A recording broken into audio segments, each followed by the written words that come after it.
Good afternoon, everyone from the PIC committee. We're getting ready to start our 4 o'clock meeting. Does everybody have a copy of their agenda?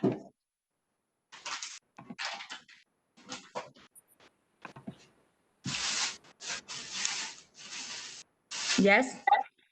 And was everybody able to get a copy of the agenda for today's meeting? Yeah, Derek Guida did send it out, so hopefully everyone has had an opportunity to review the agenda. And I'm trying to open mine right now. If anyone needs me to resend, please let me know and I'll send you another email. Not a problem. Thank you, Derek.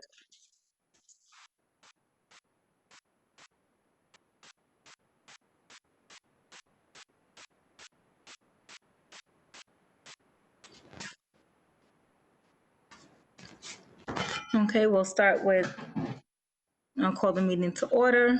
It is 4:02.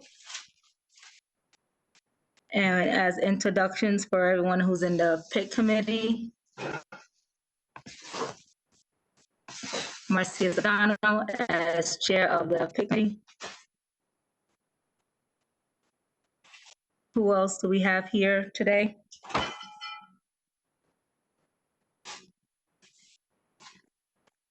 I see Joey. Yeah. Anderson is here. Good evening, Mr. Patrick Joey Freeman. Henderson, Vice Chair of the Community Action Board. Welcome, Joey. I see Patrick Simmons is here.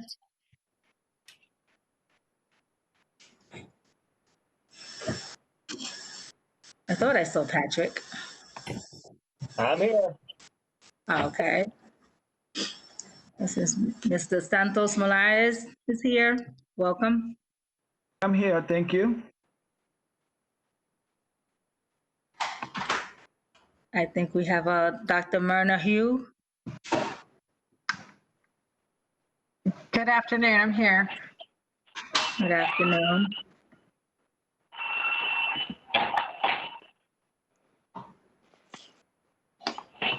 And then from Hillsborough County, we have Sharon Gordon, Yes, here. Derek Guida, And everyone. Cindy Lott, I'm here. thank you, Kelly Mastrada, I'm here. thank you, and Christine Long. I do apologize, I see a CAB member here as well. I do apologize that I missed you. No problem. I'm here and ready to go. Okay, are there any other Community Action Board members that are on the call that I cannot see right now? This is Rhonda Gindelsberger with Feeding Tampa Bay. Hi, Rhonda. Hi.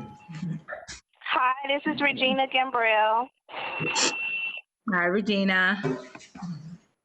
Hi. Okay. Was everybody able to look at the agenda? We'll need an approval of agenda if everything is in the agenda that looks correct.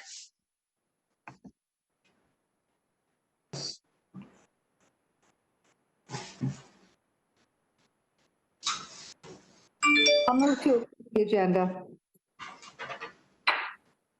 Okay. Thank you. And anybody second? Second. Okay, the agenda's been moved and second, approved. Thank you. Next order of business. Did everybody look over the scholarship application that was sent from fiscal year 2020? 2019-2020. The materials were sent.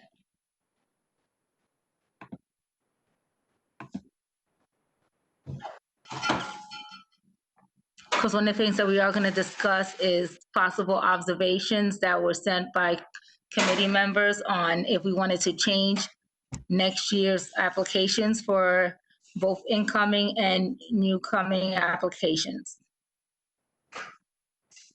So I wanted to make sure, wanted us to review last year's applications for new applications and returning applications.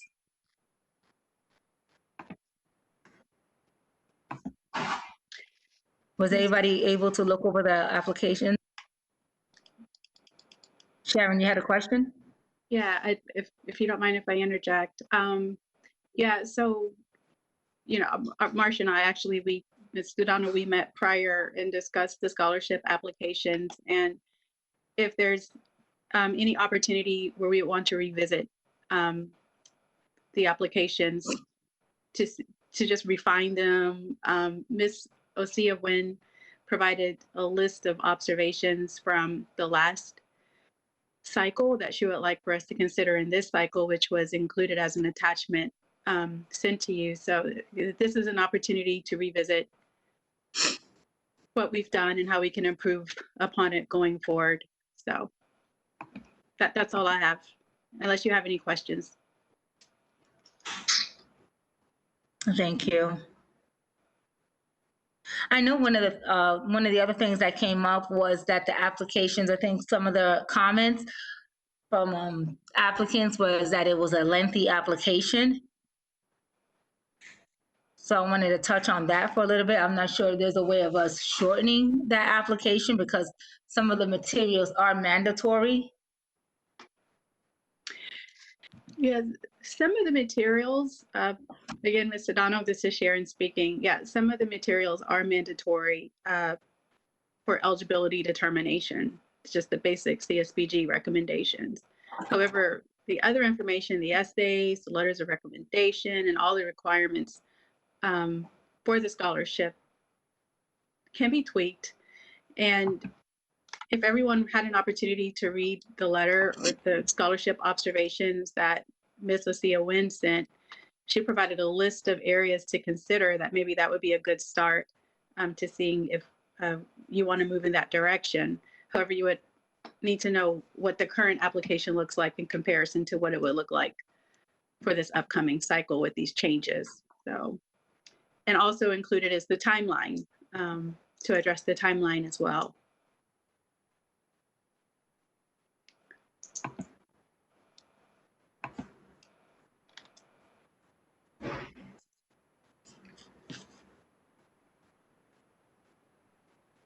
I want to start by looking at the new applications, if everyone has looked at the new applications.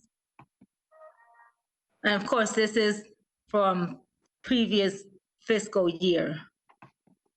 Has everybody viewed the new applications and the questions that are given to the new students?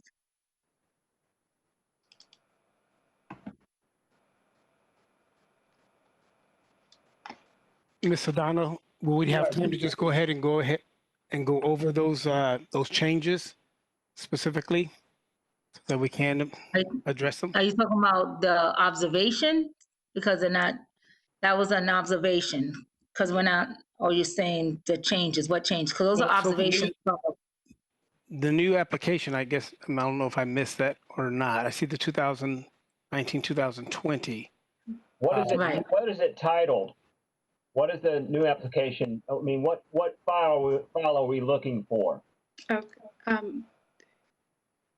Ms. Donato, may I interject, please? Yes. Okay. Thank yeah. you. So look at the 2000. We'll start with the 2019-2020 returning student scholarship application and just review. Do you have that file on with you? Mm-hmm. Okay. Give me one moment as I pull that one up because I had the new application pulled up. So let me go ahead and get the returning students. Mm-hmm.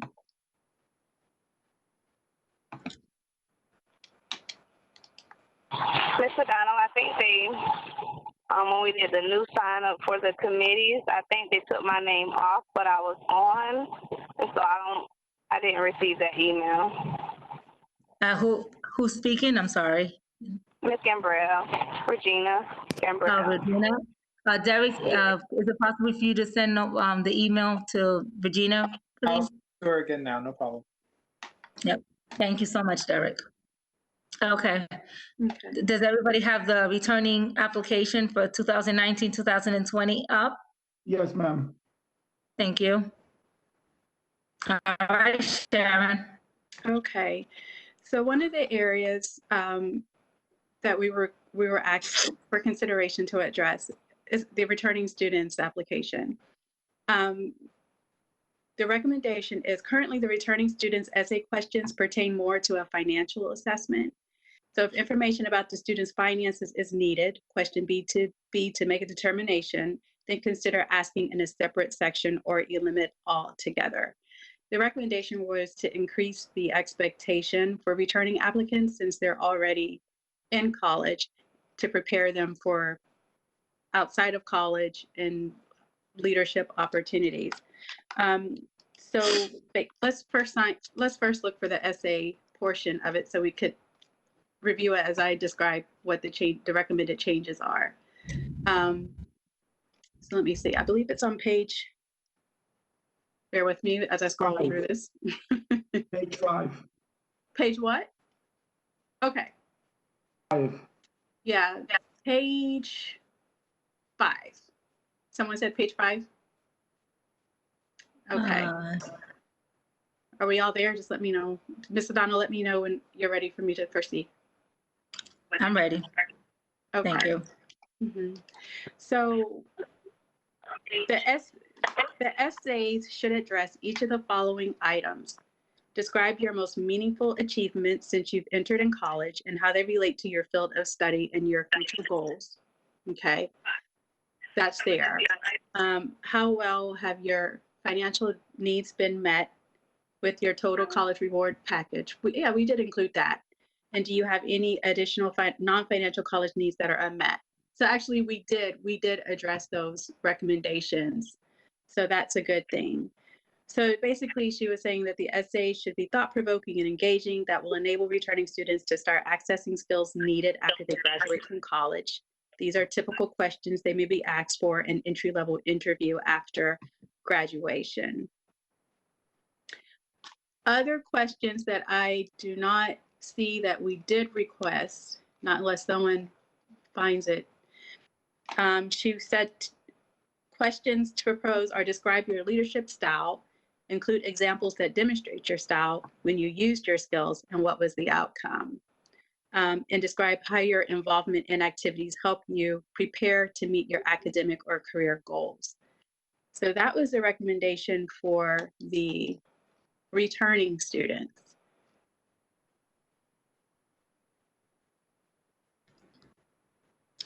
So, So expansion on, I know. Go ahead, I'm sorry. I know one of the things that was also recommended, and I agree with that, is that we change up the questions. So are these questions that are in this applications, are the changed ones? Or are these the same questions that were asked for this year? This past year? Yeah, for this past year, it appears that, if I'm understanding your question correctly, it appears that we did implement those suggestions. The only other two items is expanding on their leadership style and how for returning applicants. So those are the two areas that we did not expand on. So just getting a consensus from the committee on whether you want to move in that direction. Okay. Mm-hmm. Thank you. I think I'm liking the involvement part of it. Them going into details about their involvement with their first year in college, returning year. Yes. Mm-hmm.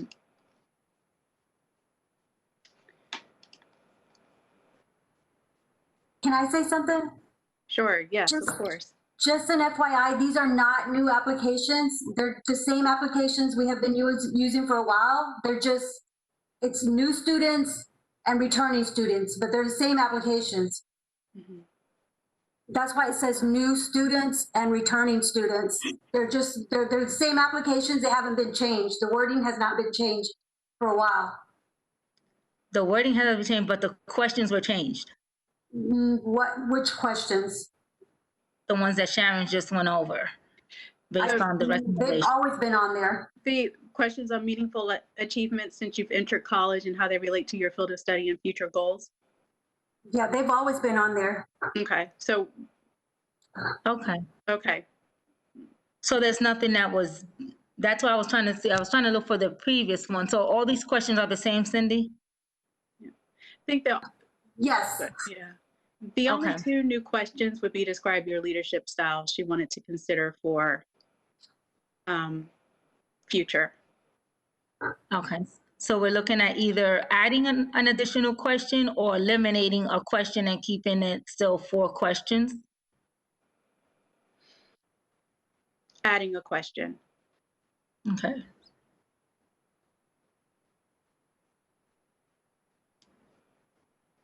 Excuse me, so Madam Chair, so if I can understand this, both applications are the same. What changes are the questions for each, whether they're a new applicant or a returning applicant, correct?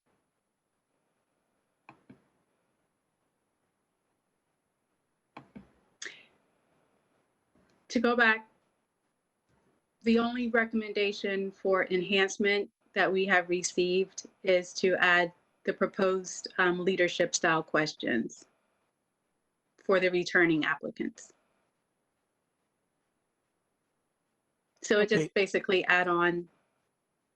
Okay, Madam Chair, what I'm looking at again is 2019-2020 returning students scholarship application, and then also the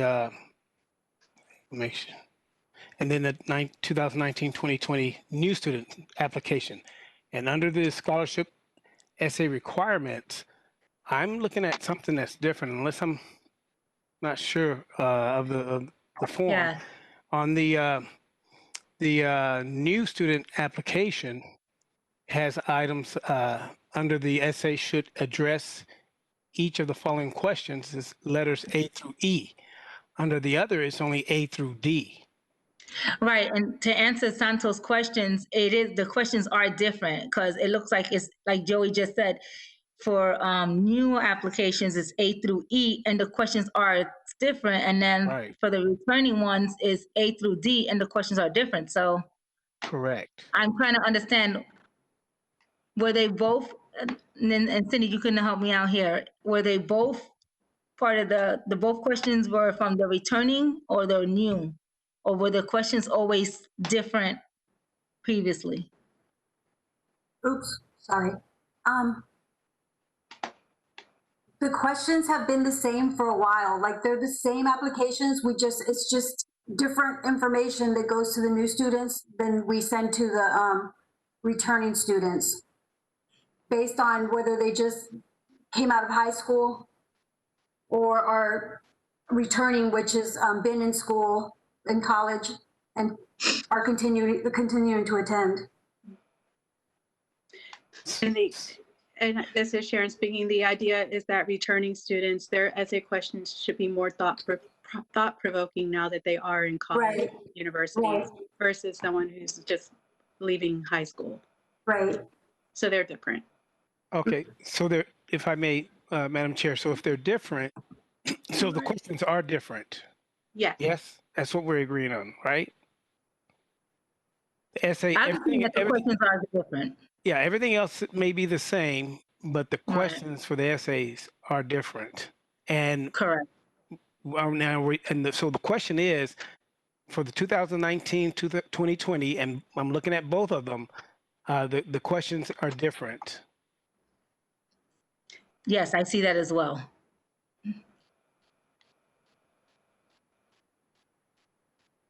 So in the past, it wasn't the same questions. It's basically what I'm understanding. Unless this is just a draft.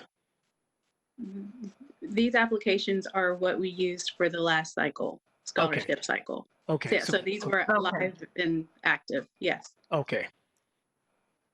Okay. So as one, so if we're considering adding leadership questions both to the returning and new students, or just for returning students? The recommendation is only for returning students. Is that the observation or the recommendation from the staff? No, that's recommendation from Ms. Nguyen. Okay. This is Santos. I have a question. In regards to the returning student, letter C, do you have any additional non-financial college needs that are unmet? Can someone clarify what is the purpose of this question? All right, let me go back to the.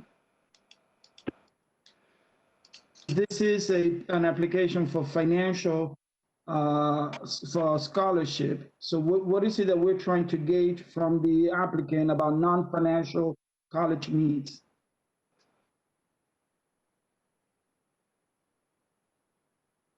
How is that information relevant to the application itself? And that is something to discuss. I believe that question has been on there for quite some time, so it's great that you know, we're looking at this more thoughtfully. But Ms. Sedano, do you want me to address that, or do you want to address that?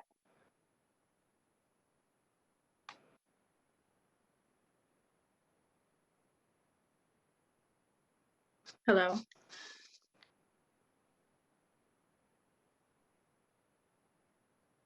Okay, I think You need to Ms. unmute yourself, Sedano Ms. is having Sedano. some connection issues. Uh-oh. Oh, I apologize. You couldn't, can you hear me now? Yes, now, yes. Oh, my apologies. Yes, feel free to address the question. My apologies. Sorry, nobody was able to hear it. Have I been on mute for the last 5 minutes? Because I've been speaking. Oh my goodness. Oh my goodness. Yes, I'm sorry, Sharon. Please continue. Oh, yeah. Mr. Santos wanted to know what relevance is there to asking about the non-financial resources on the scholarship applications, and I was responding as that question has been on there for years, so maybe it's something that the committee would want to review and discuss.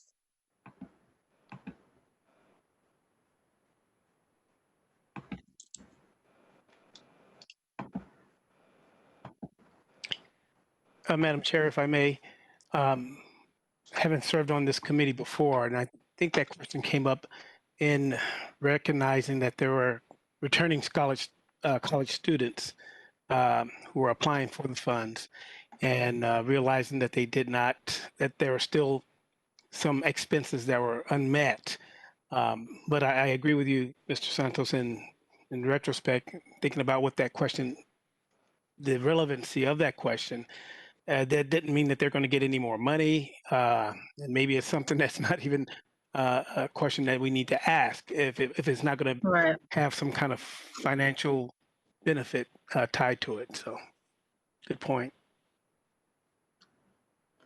I agree with you. I don't see the relevant. It's not. So you're requesting for us to remove that question? Right. Okay. In lieu of that, can we just add a leadership question or an additional financial question? But how it says, how well have your financial needs been met with your total college reward package? This is Santos again. Because this is a returning applicant, I will be more curious to find out whether the applicant has learned to budget his finances. I mean, we are in a time and a period where fiscal responsibility, it's, you know, detrimental to our well-being. Can we ask the applicant to express or to share their understanding of budgeting, and have they completed maybe their budget? You know, I don't know, something related that we can understand, that we can determine this person had some scholarship before, was able to manage the money, is doing well with the money, you know, some sort of relevancy in terms of finance.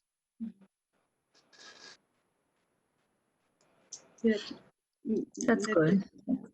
Just Ms. Adano, just for clarification, so the scholarships are sent directly to the school, to their financial aid, so it doesn't go directly to the students, and it's applied to their tuition.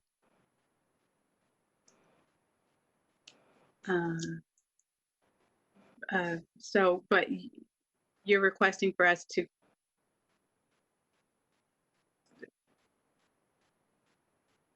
add a place where they explain their current financial situation? Right. Well, what I'm trying to say is, since this question is not, I don't find the current C question relevant to a financial request, and understanding that the money doesn't go to them directly, obviously it goes to the institution, but maybe we can replace this with a question of budgeting. Does the student, now that you have come back for more money, do you understand budgeting? Do you understand the value of money? Because if they're not getting the scholarship, they're paying for it some other way. And so I think it would be important to get some idea from the student, the returning student, as to their own understanding of finance or budgeting. That's just my recommendation.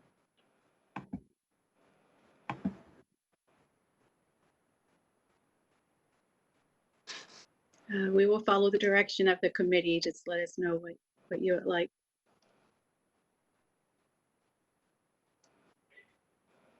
Hello? Yes. Hi, this is Janine Hargreaves. I'm sorry I called in late. Just a question, just on the flip side of that. If they don't have any budgeting skill sets, because some of the schools that handle the financial aid, sometimes they don't get the financial aid applied to the student's account till later in the semester. So what happens if they don't have any experience with regards to budgeting? Is that gonna weigh heavily? Is that a heavy question? Is that gonna be a big factor in whether or not they get the scholarship?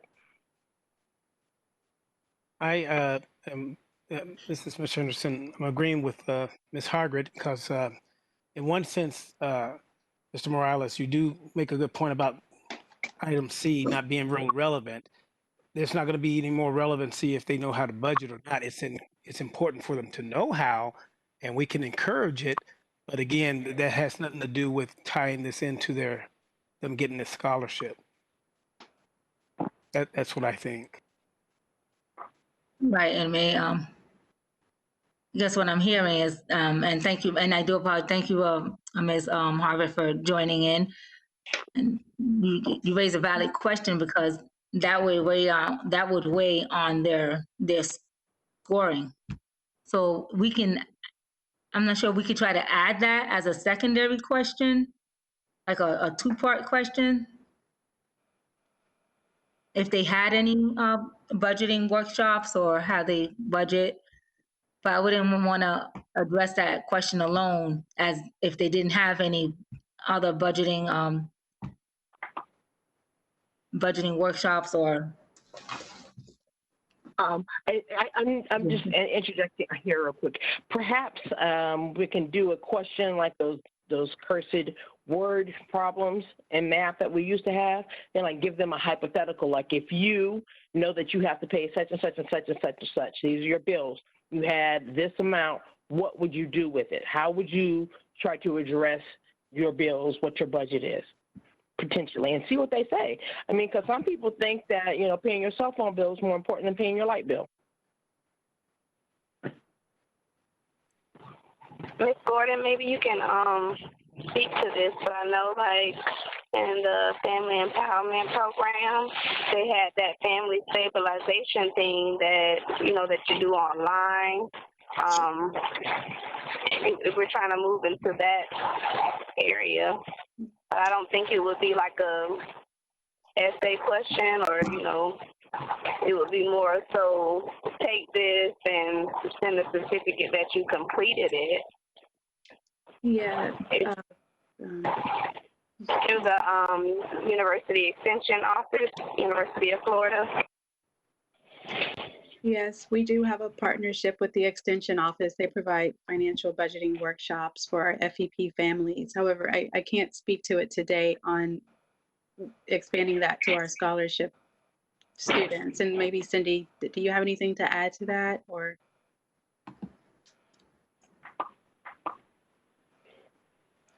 I know today she was having connection issues. I'm here. What was the question?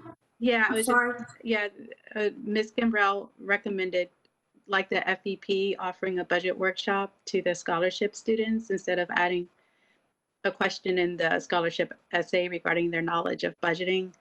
But I was stating that I wouldn't have an answer on that today because that would be expanding Extension Office on what they do for us. So do you have any feedback to that? I don't want to put you on the spot. I was just saying if you had anything to add. I don't. I know that our FEP case managers right now, we don't have anything. Well, we do have the one with USF, but most of the time they have them do the class online. Yeah, they were discussing possibly expanding that as a to requirement. the scholarships. Yeah, That would be something that they would have to probably do online for the scholarship students. Yeah, more for returning, not all, correct? I don't know. That would not, it wouldn't be up to me, but. I was asking Ms. Adano if this is more for returning than not. That was a suggestion. This is Santos again. This is Santos again. I really like the idea, that suggestion of maybe tying some sort of budgeting workshop. I mean, this is a grant. If you were to get a first-time home ownership grant, you are required to attend a budgeting workshop. Also, letter B, the question on letter B, how well have your financial needs been met with your total college reward package, speaks about budgeting. It may not say budgeting directly, but that question speaks directly about budgeting. If you have an understanding of budgeting, if the returning student has an understanding of budgeting, they will be able to answer that question. Otherwise, how will they answer, has all my financial needs been met? So I definitely like the idea that maybe, a suggestion to include some sort of budgeting workshop that they can say, oh, by the way, I took this workshop on budgeting. Mr. Donald, two things. Having worked as a certified credit counselor and educator of budgeting and money management and housing, I think it is good for students to get some kind of exposure if they've never had it before with regards to budgeting. But I think the extent that we can go with our returning students is to ask the question, as you were suggesting, Mr. Morales, and maybe even making sure that they understand that this may be a component of them applying for or trying to get funding in the coming years, that they take a course in money management. It doesn't have to be a college course. It can be through the 4-H, or through a community, your local credit counseling agency or what have you, where they actually did take the time and they can have the certificate to prove that yes, and they will submit that with their application going forward. I think, that's something worth thinking about and including in some way. The other question I have is that I think that looking at the 2019-20 schedule, I believe that we have time to really review this information. According to what I'm looking at, this was sent out this morning. And so I personally, to be honest with you, I know the application, having worked with it for years. I'm sorry, somebody's. Okay. And so I was very familiar with it. However, I just didn't have the time to review it today because I received it today. And unless I'm looking at an older or a newer email and it was sent out even before then. And that's fine. I don't have an issue with that, but I personally would like to have more time to be able to truly review this and go through the applications and make the markings and then come back. I think we'll have a little bit more productive conversation, and because I think there's a few other things we have to look at on the agenda as well.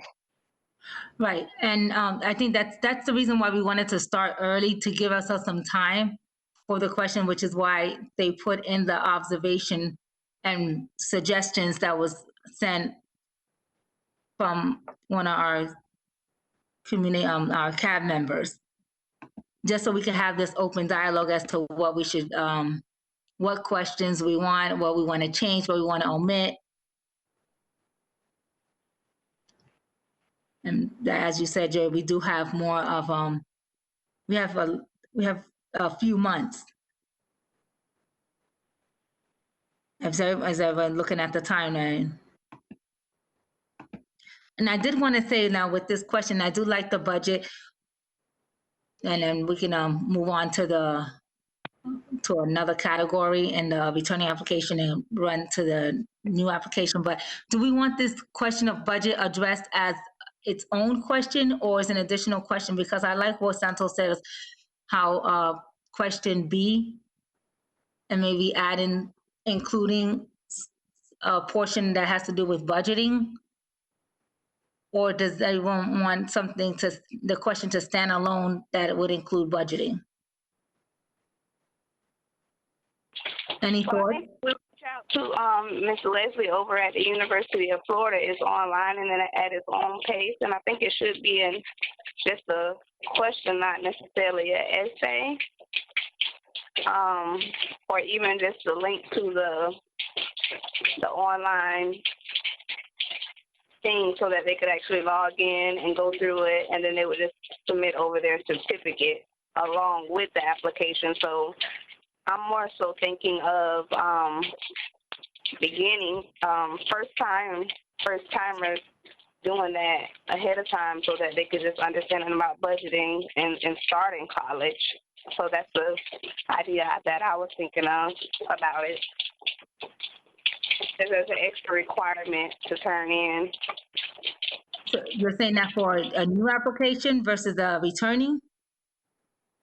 Right. I think it should be on a new application because we want them to set that budgeting foundation, not until, like the sophomore year and, and beyond, just setting that up. I think that would be more beneficial on the new application so that they have some sense of budgeting moving forward. Okay. Thank you. Any other thought, any other suggestions from board members? It's Santos here again. I like the idea for first-time applicants to have that. I agree with the person that was just talking. But for this batch, those that are returning should have that question because they won't be returning again, right? Is it they get it twice, or can they get it more than twice? They can get it more than twice. So great point, Ms. Wong, Mr. Wong. You can get it for 3 years, pretty much, all the undergraduate years. Mm-hmm. Up until the senior year in college. Or till they're 24 years old. So for returning and new, so that we hit the returning that we didn't get, last year, that was either first time or returning. Is that what you're saying, Mr. Wong? This is Ms. Gambrell. Yes. I like that idea. No, my only suggestion is because some students go to schools in other states, I don't want to constrict them to go into taking a course in one particular program because they could have a budget. They could already have something from their institution. So maybe like addressing that, have they gone through a budget workshop somewhere, whether it's here or at the school that they're attending. I agree. I think probably most colleges are going to have some kind of course, and it's not somewhere in the community, but it also will show the due diligence on behalf of the students to pay close attention to the fact that they know that they need to get this certificate, and that they will find out where they can take a course. And oftentimes, many of these classes are very little cost or probably free in many cases. All right. This is Dr. Hoag. I would also suggest that we consider if student has completed their FAFSA, their Florida financial aid, that we allow that to count, because with that is counseling is required before they can actually take out any loan. They have to go through a whole module and video and all of that. So I think we need to have some flexibility, because that's a pretty cumbersome process. And if they've done that, I think that that should count as their counseling. I want to be careful because, as you know, we have a hard time attracting applicants. Mm-hmm. Don't want to put too many extra barriers that have kids say, oh my gosh, this is one more thing to do. So most of them are already doing their FAFSA. If they're a senior, their counselors walk them through that. So they're going to get some sort of counseling through that. So I would just let that be an option, that if they have done the FAFSA, it's not required, but if they have and they've gone through the whole process to where they're doing that counseling, that would be sufficient. I agree. That must be a new feature. I don't remember having to go through financial counseling when I applied. Of course, that's been a long time ago. Right. They do go through a whole thing where they have to understand that if they are taking loans, or if they, what they're receiving, that, what interest looks like and how they pay that back and like different things. So it is, it's focused on, loans for college, but it is a lot of good information for them. And they have to do it before they can get any other financial aid for Florida. Oh, I did not know that. Is it possible you can send us a copy of what that looks like? I can probably send you the link. I'm not sure if you can get a copy of it without actually like going through it, but I can pull up some information. Definitely. Mm-hmm. Chair, now out of curiosity, Dr. Hogue, is there some type of stipulations for college students once they get into college? Once they're in, if they're getting any other type of like Pell Grants or any type of Florida assistance, then they have to do the FAFSA every year. They do have to go back in and complete that. And I think there's a shorter version of kind of some understanding of what you're applying for. It's not quite as cumbersome, but there is a requirement that they do that if they're wanting that aid. I mean, they don't have to get any aid, but most of our students that qualify for this scholarship are probably also getting some sort of other, loan or Pell grants or loans that they don't have to pay back, like the Stafford loan. They probably qualify. They would qualify for it. So that is yearly. They have to do that yearly. Thank you. If anyone could mute their phone, background noises. Thank you. I did want to also look at the timeline, as we're going to be looking over the, we have about 15 minutes left. I want to look over the timeline as next month's meeting. We can go over, anyone could send us some suggested questions.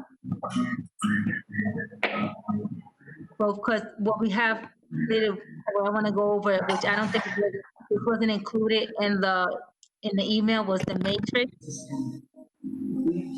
on how we do the scoring. The matrix you're referring to is the rubric. The rubric, right. Mm-hmm. Right, because it seems like when we have the rubric was based on the essay questions, and if one of them has 4 questions and the other one has 5 questions, and we're doing the scoring, I do want us to be consistent in terms of how we're scoring, as whether it be 20 points for 5 questions or 25. So for next month, I do want us to go over the questions. And if anyone has, you guys have given us great suggestions on questions to add. If anyone has like any examples of questions for us to add, so we can go over it next month, so we can start finalizing the questions by November. And then go over the other requirements So, Ms. Sedano, if I may, and Jerry, I believe your phone is unmuted. If you could mute, please. Thank you. And also for those questions, they, again, have to tie into the application, right? So Correct. that, you know, we can't just ask a question off the wall and it's not even on the application. Right, that's why I wanted to say, because as we're looking at last fiscal year's timeline, we had the updates and the edits in December. So I want us to at least have something formalized by our November meeting. So when it comes to December, we can have it already set to just go with those recommendations and add those as final versions for both the returning and new applications. So that when January comes, the applications will be ready to be sent out.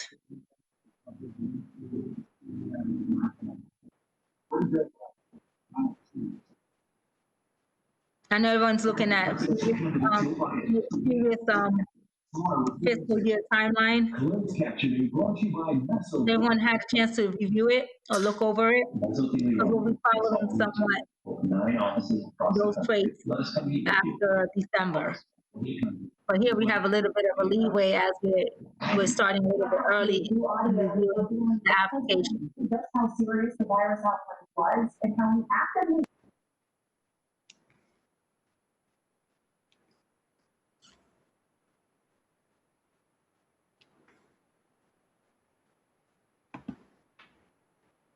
Are there any questions? No.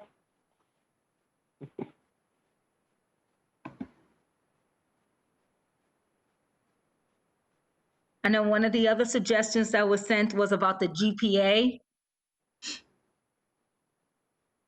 for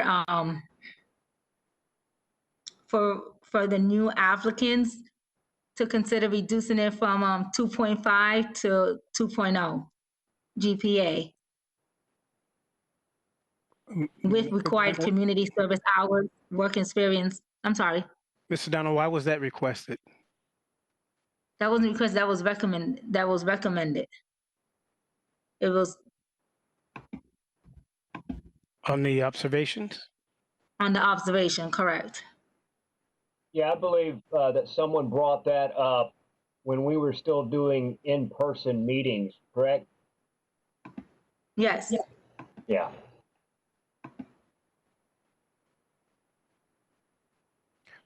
On the grading scale, what does a 2.0 represent?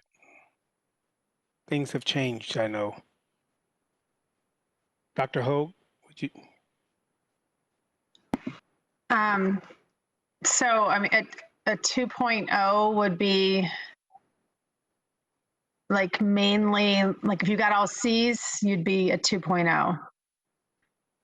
So like an A is a 4.0, B 3.0, C. So, I mean, it could be a combination of, you could have got some D's, but you also got some A's and B's and, you know, brought you to a 2.0. So it doesn't necessarily mean you've passed all of your classes, but it's what you need to graduate. So you can graduate with a 2.0. Okay. Dr. Ho, and both Dr. Ho and Joey have been sitting on the Public Information Committee meeting for several years. And I know we had, previously we had the GPA 2.0, and then we brought it up to 2.5. What is the suggestion of us to would we like to revisit that? Mr. Donald, I just have a question for Dr. Hoger and anyone who may have experience. You know, and we don't want to cast an assumption about any student who scores a 2.0, but what has been the experience of your, in terms of seeing students who score 2.0 going to a college or university? So I think it varies. You know, we have a lot of students that have obviously obstacles and different struggles. And I think you often see some students who maybe don't do so great their freshman and sophomore year, and then and really turn it around.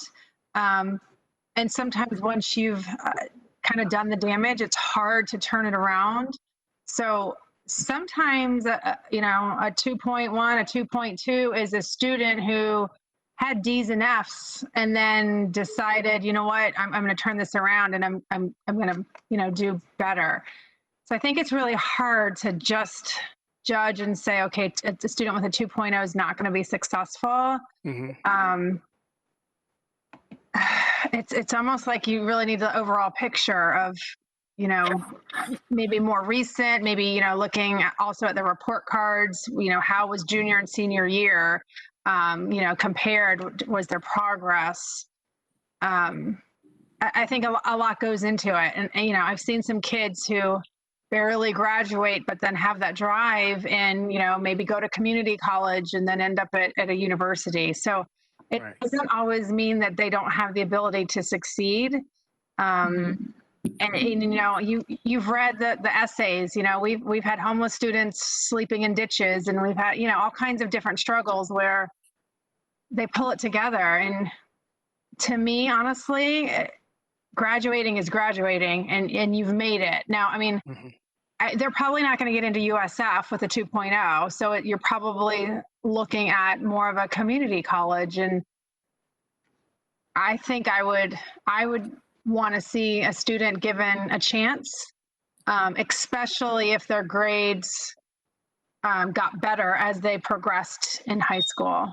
Can I add, this is Jane Hargreaves, can I add, Joey, on some occasions where students, and I've seen working at the college level, there are a lot of programs in place for students that potentially need assistance getting acclimated to being college students and what's expected of them. And that sometimes makes a difference with regards to how their confidence is and how they feel about, you know, their potential success at the college level. Like Dr. Holt said, you know, some of these folks are going through a lot of things at the high school level, and then they get an opportunity to kind of, quote, end quote, be free and away from their situation or escape a situation. And so they have that pressure off of them, and so they're able to apply themselves more and have better focus. And I agree with you there, Ms. Hargreaves. My wife actually is a student success counselor, mentor at USF, so I know exactly what you're saying. And being proud to see a student who really came in and almost crashed and burned, but finding that they, you know, succeeding and graduating with their degree. But, you know, I think the essay, as you mentioned, Dr. Hogue, is very critical. I know starting right now always has a lot of students who apply, and they help them with their essays. My heart goes out to those students who don't have that opportunity to really have someone review their essays. And maybe that's something we might want to also include in the application to encourage them to, you know, have them, you know, have their teachers work with them to make sure that their essays, all that it can be, and tells a full story. Because now that staff is basically looking at the grades, and this is the process now, I still believe, is that the staff is basically saying, okay, you made your 2.5, move on to the next level, we get the essays and what have you. But it will behoove us to have to take a closer look at those latter 2 years of high school and be able to complete the story. That if they did really crash and burn as a freshman and sophomore, because they had all these issues going on in their lives, they're homeless, living out of cars and what have you, but then they turned it around their junior, maybe their senior year, then that will give them a lot more of a chance to get a better score on the rubric. Okay. I just want to, I'm just getting home, so I don't have it right in front of me. But if I recall, one of the recommendations had to come from a guidance counselor. Is that right? Because that would be the person that's been following them, you know, throughout the years in regards to somebody that has a 2.0. Because I know, like, we already have a problem with, like, trying to get report cards and things of that nature. One of the, Janine Harvey here again, and my daughter ran into this issue in her high school career. It's like sometimes these guidance counselors are have a severely disproportionate workload of students who they have to watch after and look over, who are, they're accountable for. And so it's just like kind of not necessarily a face with a name, it's just maybe a number and they just see the grade. So they may not have any interaction with the student to say whether or not they may be successful at a higher level of education. Okay, thank you. As we're gonna start closing out this meeting, I did want to suggest if this time frame is good for everyone, because we did have a lot of people come to the committee, which I love, and we have a lot of input. And as we're digging down into the applications, I want to make sure that this time frame for next month is good at 4 o'clock.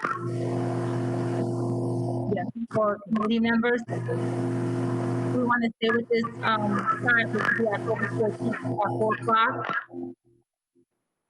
Yes. This works out. Thank you. Because I don't want to have a meeting where it's only Patrick and myself. So we'll have the next meeting, and then we'll address more on the questions and on the rubric. And if anyone can look over the questions and send recommendations for questions or examples of questions that you would like to see. I know a lot of people excuse me, is anyone could mute their phone for a second? As most people receive the scholarship information today, we could use the application, the suggestions, send that over to Derek, and we can address all that at the October meeting. And now we have staff updates. I do have Shannon, Audrey, and Maria on the agenda. Sharon, do you have any updates? No, not at this moment. Thank you. Thank you. Ms. Ziegler? Good afternoon. I have some updates and I'll share them with the full board at our next meeting. Okay, thank you so much. None of us have Maria on the line. So are there any other questions or comments pertaining to today's meeting?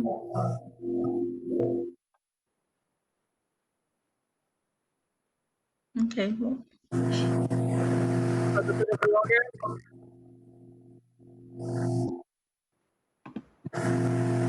Well, then this meeting is adjourned, and I see everyone at our 5 o'clock meeting. And next month, October 14th at 4 o'clock. Thank you.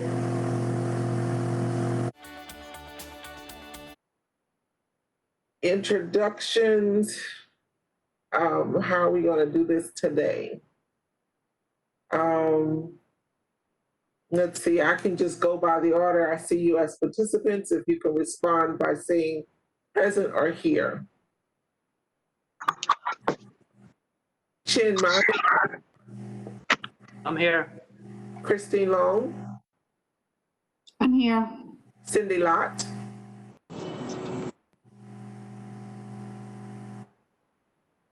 Cindy Lott. Albert Coleman. Here. Derek Guida. Good evening, everyone. Gabriel Brown. Good evening, everybody. Myrna Hope. I'm here. Thank you. I see Jerry.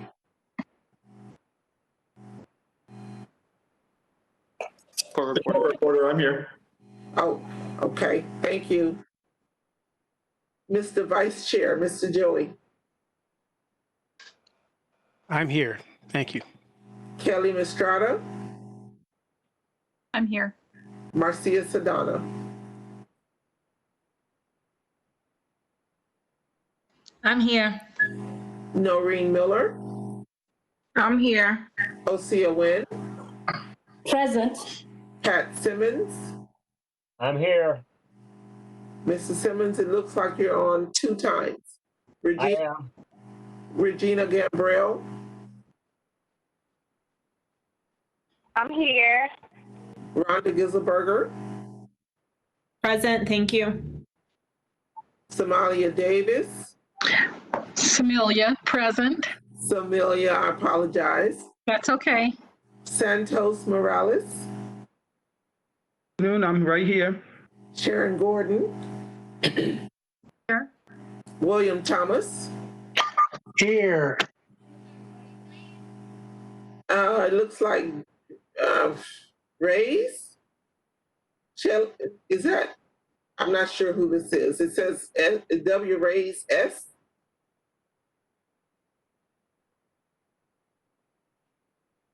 Yvette Lewis. Oh, I want. Audrey Ziegler. Why did they want to let me unmute myself? I'm present. Well, Yvette, we can. Yeah, we're gonna talk. Okay then. All right. Bye-bye.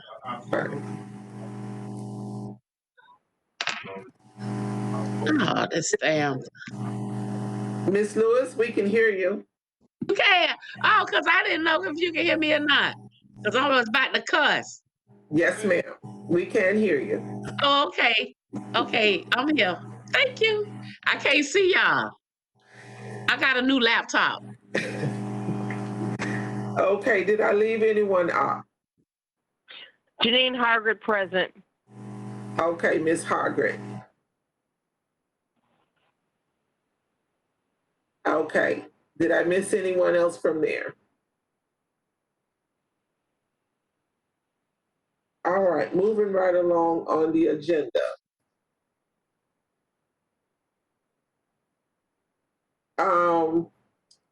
I have a note on my screen saying we're detecting background noise from your microphone. Is that me, Mr. Joey, or who? What does that mean? I don't know, Madam Chair. I didn't send the message. Okay, it showed up on my screen under your name, so I'm not sure. All right, I'm learning this whole virtual thing, So moving right along. Invocation. If we don't mind, can we just all bow our heads and have a moment in silence for our nation as a whole, please.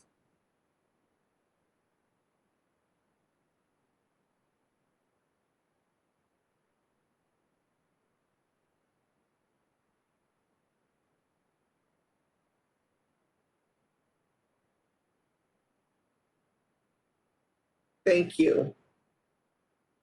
So now we're going to have the Pledge of Allegiance. And I don't know if we have our virtual flag to put up on the screen, but if we all just repeat the Pledge of Allegiance.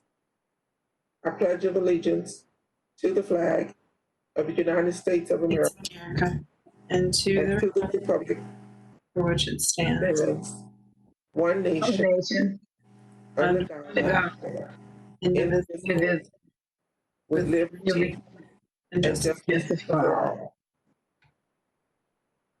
Mission statement. Miss Gambriel, would you do us the honors of reading the mission statement, please? Absolutely. The Hillsborough County Community Action Board partners with community stakeholders to stabilize and empower vulnerable individuals and families to achieve self-sufficiency through advocacy and essential services. Thank you very much. We now will have the approval of the September agenda and the approval of the August meeting summary. And staff, am I correct in stating that both of those can be approved under one motion? Yes, that is correct, Madam Chair. I'll move to approve. This is Joey Henderson. I second. I'm sorry, who was it that moved to approve? Christine Long. Okay. The approval of the September 2020 agenda and the approval of the August meeting summary a motion has been put on the table for approval by Ms. Christine Long and second by Mr. Henderson. All in favor? Aye. Aye. Aye. And all opposed?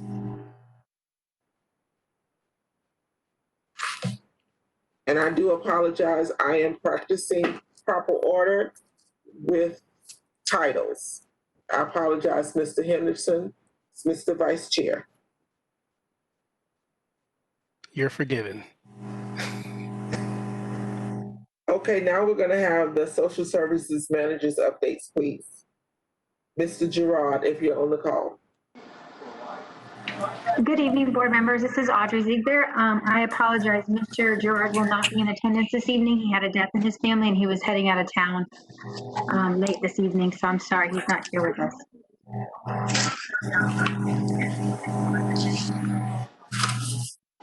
Ms. Ziegler, our condolences go out to Mr. Gerard and his family.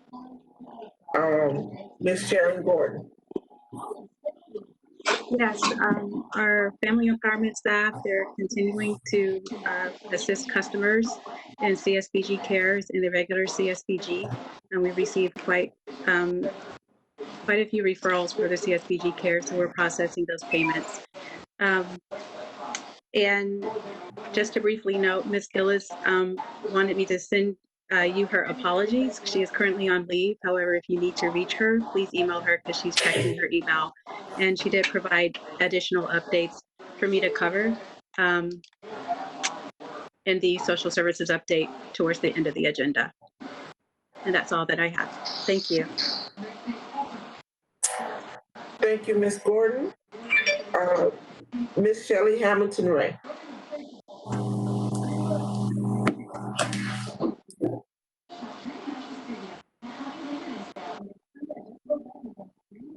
This is Chair Reporter. I need everybody to go on mute. You're talking. We're getting a lot of back.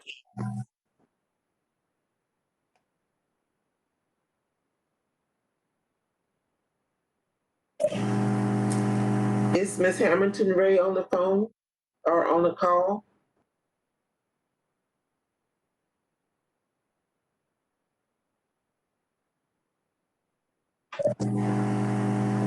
Ms. Gordon, do you have any updates for Ms. Shelley?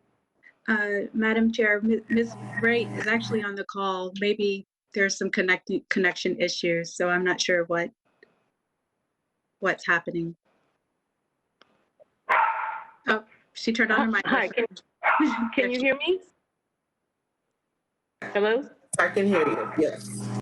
Oh, hi, good evening. Sorry about that. I'm not sure what is happening here.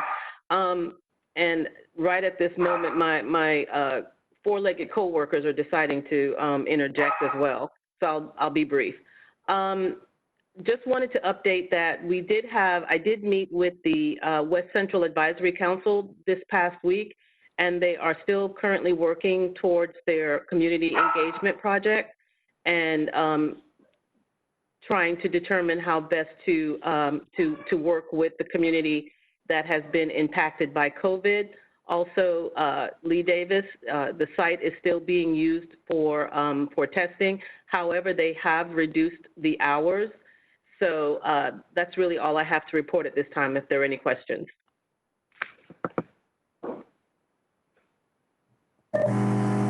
Thank you, Ms. Hamilton Ray. Chinmay, please. Hello, everyone. Be brief about it. Let me see. Helping with the R3 program. So currently we're processing application for those requests.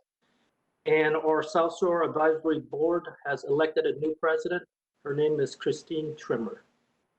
So hopefully she will be joining us at some point.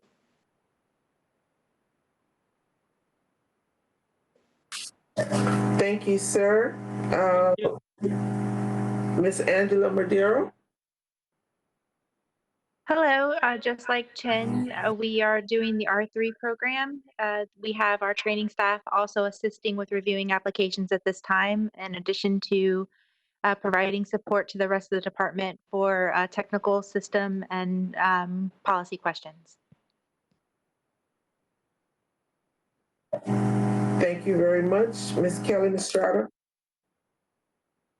I have no updates at this time. If I am available if Mr. Thomas needs some help when he gives his update for the Budget and Finance Committee. Thank you so much. So we've heard all of the center managers. Are there any questions for any of the center managers? Okay, moving right along, the standing committee reports. I'm sorry, Madam Chair. Yes, sir. I do have a question for the city managers with regards to COVID testing. Is that still in effect at the different centers?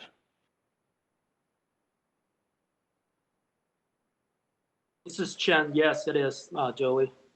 I believe Shelley said it's been reduced to 3 days during the week, and I think they shortened the hours. So down in South Shore, I believe they do 2 days during the weekdays and then on a Saturday.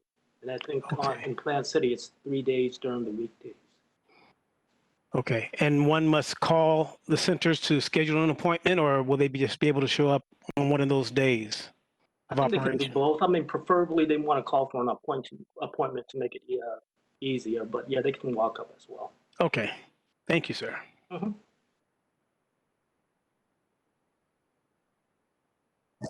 Thank you, Mr. Gerard. Thank you, Mr. Vice Chair, for your question. Moving right along, standing committee reports. Executive committee, that's me. So executive committee met on Monday, August 24th at 12 p.m. We had a really great meeting on that day. We voted in Mr. William Thomas as the chairperson for the Budget and Finance Committee. Ms. Jennifer Anderson has taken the role of chair for the Planning Evaluation Committee. Nominating committee chair, Ms. Noreen Copeland Miller, has stepped up to take that position. So thank you to everyone who stepped up as far as taking on a leading role. I look forward to working with you guys in your respective roles. And I trust that you guys are more of experts at this than me. So we're going to have a great year working together in those roles. And I do encourage other board members to look into being on one of these committees or any of the committees. Find one that you like and that you want to participate in, because we definitely need the participation of everybody on this board to go through the closing of this year, as well as through the execution and spending of our COVID response dollars. What else happened at that meeting?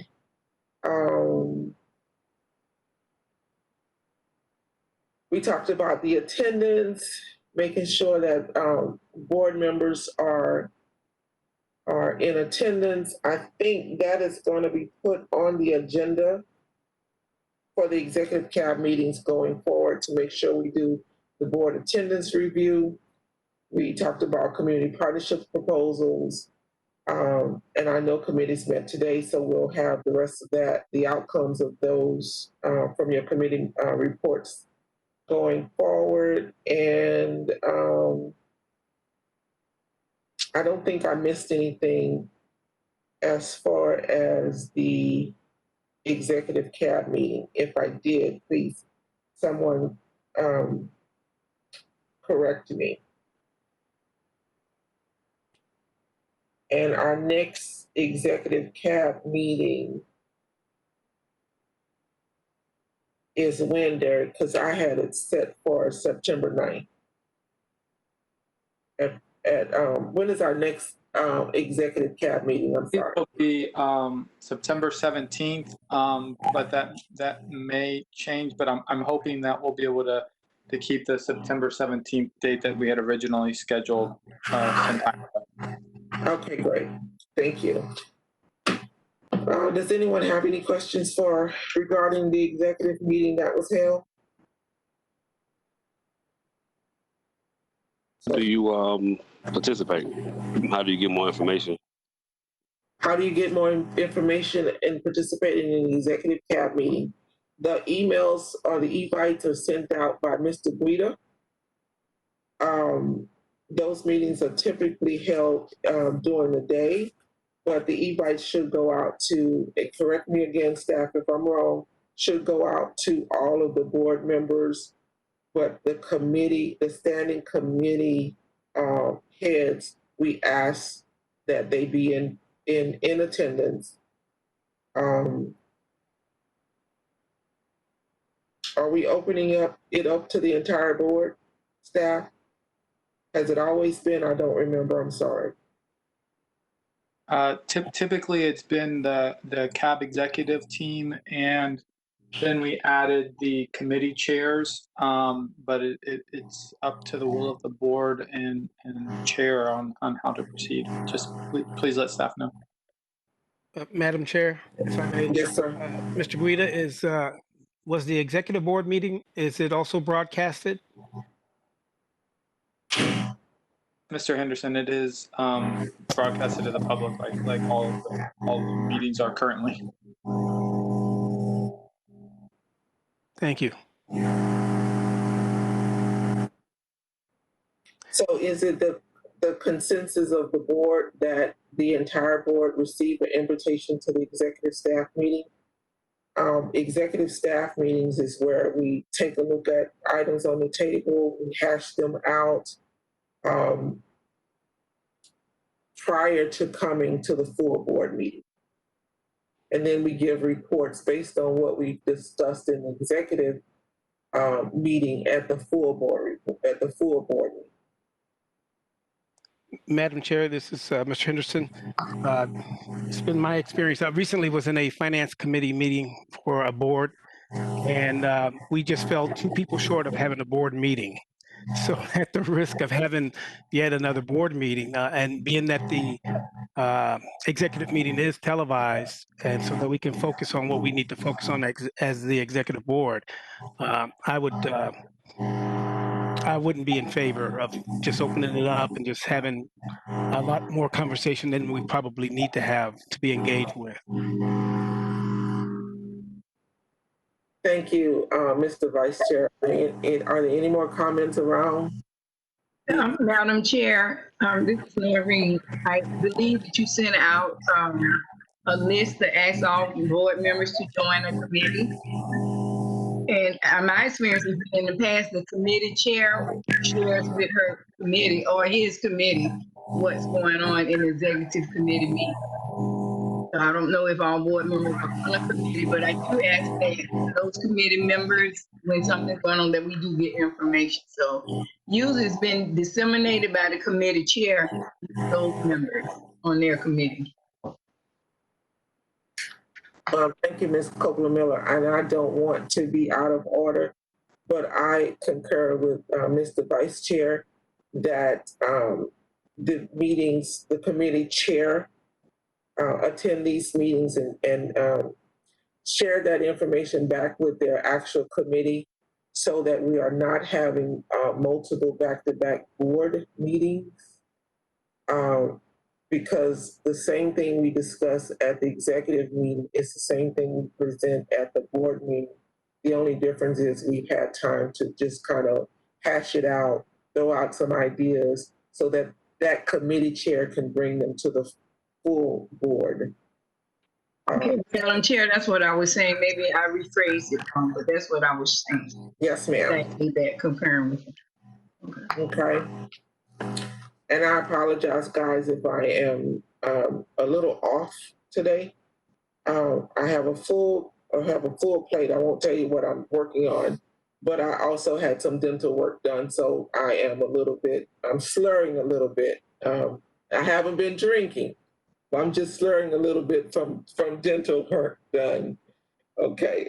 So if all hearts and minds is okay with that, I'd like to turn it over to Mr. Vice Chair for the Bylaws Committee report.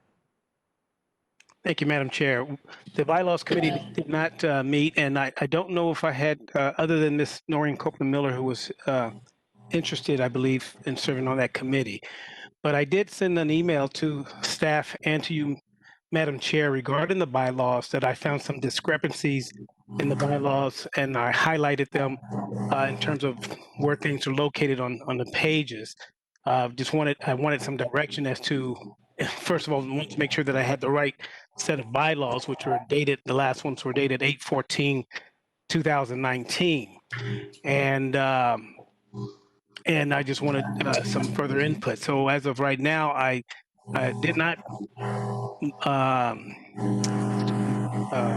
I guess, produce the bylaws that you were all looking for in terms of being able to click and find the subject matter that you are seeking. But there is some corrections that need to be made, and I don't know if I'm able to go ahead and make those corrections, or does it have to go before the board to make those corrections? And they were basically just the enumeration of the pages were not correct on some of them. Ms. Gordon, if I can solicit your input on this. Yes, Madam Chair, the bylaws, yeah, you do have the correct version of bylaws, Vice Chair. It seems when I read your comments, it appears that the numbering was off. Am I correct? Yes, ma'am. Yeah, so as long as the content isn't changed, I don't see where there would be an issue with lining up the numbers properly. And actually, how would you like to proceed with that? Do you want to move forward with lining up the numbers and then present it to the CAB? I'll be happy to do that since I have to hyperlink the table of content anyway. Okay. But I just want to make sure that was in order for me to do so without having to go before the board. Yeah, the content isn't being changed. It's really up to Madam Chair. Would you want that to go before the board if the content of the bylaws are not changed? The language? Madam Chair, if I may speak, Noreen, Vice Chair, Mr. Henderson, your bylaws committee, which entails Janine Hargett, Olga Hill, and Noreen and yourself. I think it would be a great opportunity for a meeting because you're absolutely right. But you always want to engage your committee before you bring it to the board.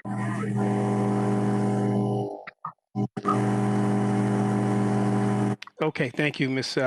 Copeland. So, Ms. Copeland. Excuse me, this is Jerry, the clerk. Ms. Hill, if you could stay on mute when other people are talking, because a lot of feedback's coming from your computer or from your side. Thank you. Okay, you're kindly welcome. It must be this 100-year-old building I'm sitting in, because there's nobody here but me. I'm still in my office building, but everybody has left, so I'm hoping I'm the only one here.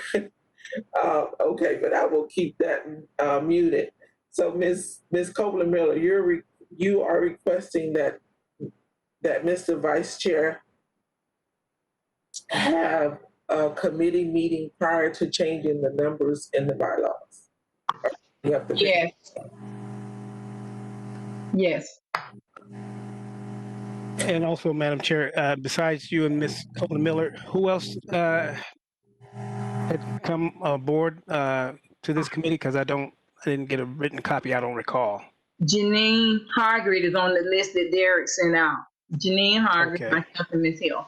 I think the Ms. Anderson and Ms. Copeland Miller, I would be happy to add Ms. Hargett if she would like to be on there, and Ms. Helps, she'd like to be on there as well. But yeah, that Ms. Anderson.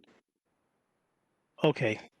Thank you, Mr. Guida, because yeah, I didn't recall all those names, but I'm glad to have you. So, Mr. Vice Chair, will you be scheduling a committee meeting prior to the next executive meeting, the next board meeting? Yes, ma'am, I will. And will that entail, of course, it'll have to be a public meeting, correct?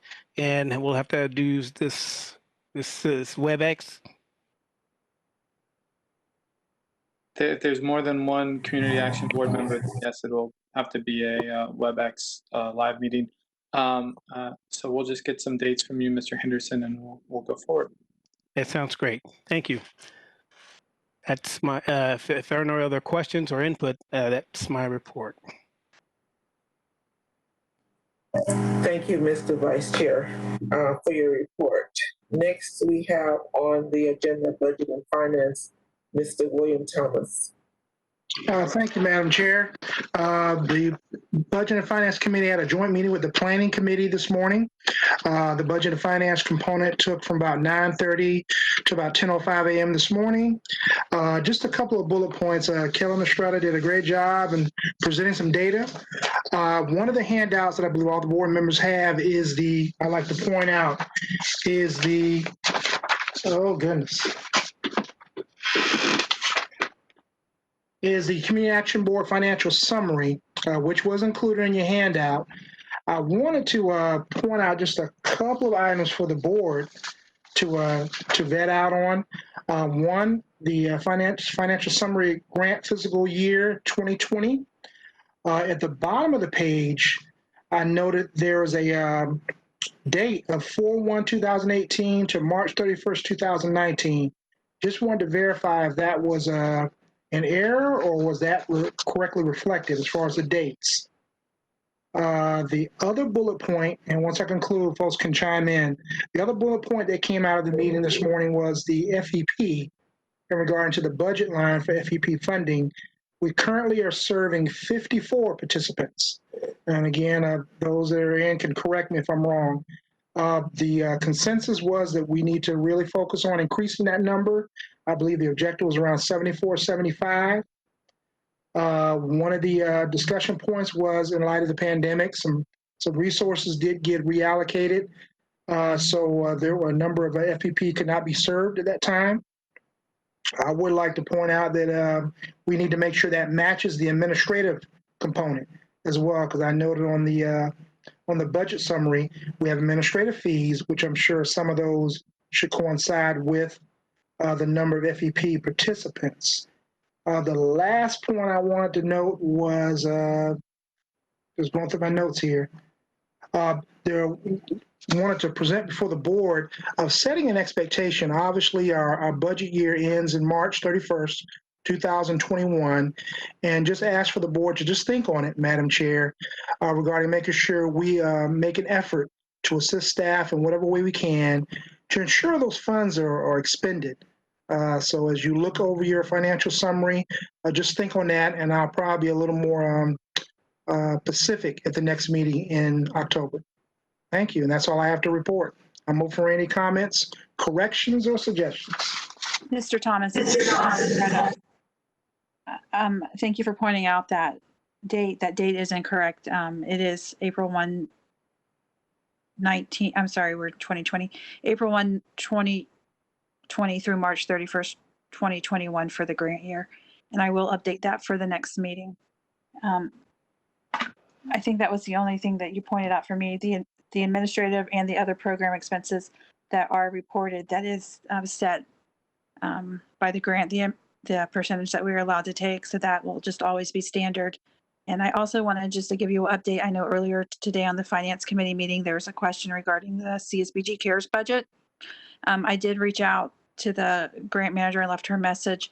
I also checked the budgets loaded in the state's reimbursement system, and our budget for the CSBG CARES Act has been loaded, which would indicate that the budget has been approved. Outstanding, Ms. Kelly. Thank you so much. Again, Madam Chair, I'm open to any questions from the board. Mr. Thomas, thank you for that great report, and was certainly a good meeting. This is Noreen. I wanted to know, because Kelly just brought up about the CSBG CARES dollars, would that be a separate budget line item presented to you with the breakdown for the CSBG dollar CARES, so that we don't get confused with looking at regular CSBG dollars plus CSBG dollar CARES? So will you be getting a separate budget item for that? Ms. Miller, this is Kelly. You will be getting 2 reports going forward. Last month, I did prepare a report, and Mr. Thomas, and I believe everybody on the Finance Committee did receive that. It was marked as a draft because the DEO had not yet approved our budget. But what you will see going forward is 2 separate reports. They will look very similar, but the line items will be different because it's actually treated as 2 separate grants. I have indicated at the top of the CARES one, it'll say Community Action Board, CARES funding, so that you can see that there's 2 different funding sources. Thank you. And Madam Chair, question for Mr. Thomas and Ms. Strada. What is the sunset for the CARES, CSBG CARES? When do we have to have those dollars expended? I'll defer to Kelly, but I believe it's March 31st, 2021. The CARES Act actually goes longer. It's September 30th, 2022, but I can verify that date and I'm sorry. Yeah, I believe it's September 30th, 2022, but I can verify that date. There's so many, all the grants are all changing their deadlines, and I don't want to give you incorrect information. So if you give me just a few minutes, and at the end of the meeting, I can update you on those dates. Thank you.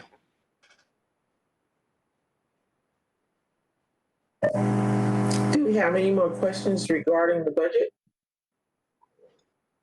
Yes, Madam Chair, just a point that Ms. Mastrada said that a lot of these grants are changing their due dates. And I know with the CARES grant, and probably the staff is going to speak more about the R3, that, the due date on that was the end of this year. And I was just curious if that was going to be affected as well, but I'm sure that's going to come up in the report. This is Kelly again. Just so you know, the the CSBG CARES grant goes through September 30th, 2022. Thank you. You're welcome. And Madam Chair, if I can chime in, and Kelly, please correct me, the CARES funding and the social services are directly aligned with the CAD board. The R3 is not, for lack of a better word, in our jurisdiction, but we definitely advocate for that program, correct? That's correct. The R3 CARES funding is a totally separate funding that was awarded to social services to administer. So it is completely separate. The case managers currently that are working on the CSBG regular and CSBG CARES are not intertwined with the staff that is working on the R3 program. We of course want you, if you know anybody who is in need, you can direct them to the website. There's also a call center, which I know that Derek was going to send out that number for you. So you can certainly direct them for the assistance, but it is completely a separate pot of money. Thank you, Ms. Kelly. And just to follow up, just to make sure, I don't want the, for lack of a better word, I don't want the additional responsibility. However, I accept it. So I'm understanding that the R3 does not fall under judiciary as far as oversight regarding the CAD board, correct? That's correct. It falls under the Board of County Commissioners oversight, and they're the ones who are ultimately responsible for those funds. Madam Chair, thank you. May I chime in? Angela. Yes, ma'am. I'm sorry, I'm in the same room as someone else and the volume's weird. So if I may just explain a little bit further about the R3 program. Mr. Henderson, our vice chair, is correct. The funding does exhaust in December. So we are working very quickly to process as many applications as we can for households that have been impacted by COVID-19 with a loss of wages. And the program is extremely generous. So it's providing up to 5 months of living expenses for anyone that was impacted. So Kelly is correct. If you could continue to send your referrals, we are accepting additional applications. The funding has not been exhausted yet. So we are processing those quickly, and the quicker you send them in, the more we can get through before the deadline of December. So I do appreciate that. And Kelly is accurate that the CSBG Community Action Board does not need to worry about that, other than to, please be an advocate for the program in the community and share it with anyone you know that had a loss of wage, so that they can apply and get in before the deadline. If I may ask if there's any additional questions about that, it was something I was going to cover in my update. Yes, Madam Chair. And Ms. Ziegler, thank you for chiming in on that. And you know that I have a special interest in this, particularly being in housing. But the reality is, and I can respect the fact that we as a CAB, as a board, do not oversee the funding of this program, but it's still a reflection upon social services, because it's been handed to you all to expend those dollars. And personally, I have a real concern in terms of the dollars being expended not even by the end of December. Actually, it has to be expended, if I'm correct, by the end of November, correct? The information I have is we have through December. And to give you a little bit of a comfort level, we are not using our eligibility specialists or our case managers that are currently assigned to the social services department. We've kept our tracks of service very separate and distinct. So we've hired 20 temporary employees from Manpower, and those 20 employees, along with our training team, are the ones that are administering the R3 program. So there is no impact to the program. I know Ms. Gordon has mentioned a few times that her staff have jumped in and helped. And they did jump in and help with phase 1, but because COVID-19 has extended out well beyond any of us could have imagined, we did return the CSBG staff back to their programs to work on self-sufficiency efforts, and we went ahead and hired temporary staff to help us manage the R3 program. So Ms. Gordon or her staff are not reassigned to the R3 program any longer. That was only for phase 1, and it was for about 4 to 5 weeks. Thank you. How do you go about applying for that R3 program?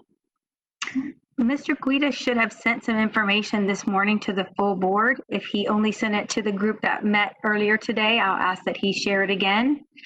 If you don't have an email address, if you go to hillsboroughcounty.org, there's a link that provides information to all of the COVID-19 programs that the county is offering, and there'll be a link to apply there. And it's the R3 program. It's utilities and housing assistance for residents.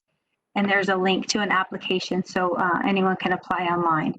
If you know of anyone that absolutely does not have access to technology, please have them call that call center, and they're reaching out to staff.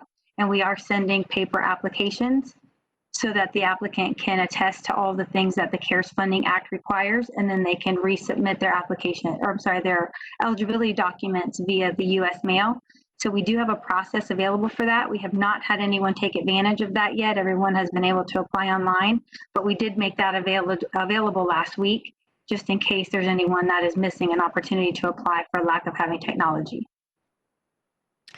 And Ms. Ziegler, in referring people, I've often told them, just go to R3 Hillsborough County and they'll find it. You got it. Right there. Mm-hmm. Thank you. You're welcome. Ms. Thank you, Madam Chair. Yes, Madam Chair, if I may speak. Okay. Ms. Ziegler, are you all doing any additional outreach to the community to let them know that these services are available? I know that the CAB board members are sharing it, but do you all have anything in the media, anything in the paper? Or a lot of people don't have the online accessibility that they like at this time. So I'm just wondering what mechanisms are you all using to get it out to the public? Thank you. Thank you, Ms. Copa-Miller. That's a great question. And our communications department is doing an excellent job of having the program out on social media. They also reach out to our television stations quite frequently. I don't know if anyone of you got to see me on the news. That's not my thing, but I did go on the news and promote the program quite a bit. And we are getting ready to launch a new news feed. And if any of the news stations pick that story up, which I think they will, we'll be promoting the program again within the next week or two as funding is still available. Thank you. Thank you. One other thing I'd like to mention really quickly is our social services call center is also making referrals. So if anyone calls the call center and has been impacted by COVID-19, they're referred to the track that's assisting with this program rather than expending dollars that are designated for low-income vulnerable populations. So our own call center is also making the distinction so that our core business dollars can be extended a little bit further, because the need is so great. So we have some internal outreach going on as well and referrals.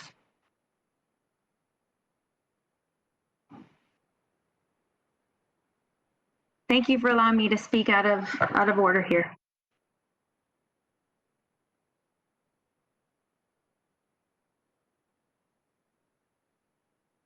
Thank you, Ms. Ziegler, for your updates, for sharing with the group. Are there any more questions around Ms. Ziegler and that question as far as the funding? So I think we all realize from Mr. Thank you, Mr. Thomas, for your budget and finance report. I did get to hear a little bit of your report this morning, although I was not able to chime in and speak. I thought you guys did a great job. And you're really focused on the fact that we have a lot of money on the table. And seems like we have a lot of time, but we actually have a little bit of time to spend that money with closing out the current one that we're in March of 2021. And then also 1 year later, we need to close out the COVID dollars. So it is going to take efforts from the entire board to get this done. So I just want to make sure, as Mr. Thomas said, that we keep it in mind that we do have to help staff with the promotion of these programs, as well as referring people to take advantage of it. And I know we work with a population of people that may need a little extra help. So I do it every day. I just ask that we be patient with people and we continually let them know that this money is available to them and encourage them to go to or call the call center to apply to see if they qualify and what they qualify for as far as assistance. So with that, I'll move on to Ms. Anderson for planning and evaluation.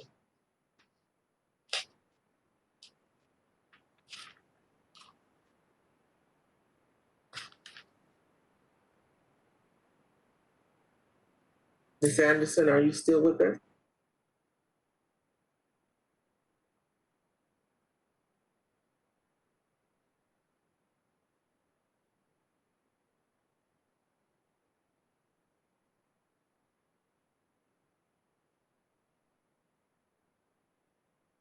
Madam Chair, I do not see her on the line. Right, I was trying to get the participant list. I don't see her there either. Madam Chair, if you like, I can chime in. The Finance and Budget Committee rolled over and we all kind of just jointly participated. So I can kind of, brief it down and apologize for any information I may leave out, if you like. Yes, sir, if you would. Thank you. Okay, just a couple of bullet points that I recall, and I know a number of members were very actively engaged in the conversation. One was obviously from the planning piece, the proposals, and obviously we have a deadline to expend a certain number of dollars. Note that we are in September, and that deadline is in March. And just speaking outside the box, December is a no-brainer to me. So I realistically would think in my mind, we've probably got about 5 months to expend those funds and as well as entertaining the proposals, process, and in sitting down with those who have submitted proposals. There were several proposals that were submitted. Computer Mentors was not one of them. I believe the Housing Authority had one, as well as another agency. And again, I apologize. Someone else can chime in and remind me on who that was. But I think the overall concern and effort was we need to make sure as a board, we reach out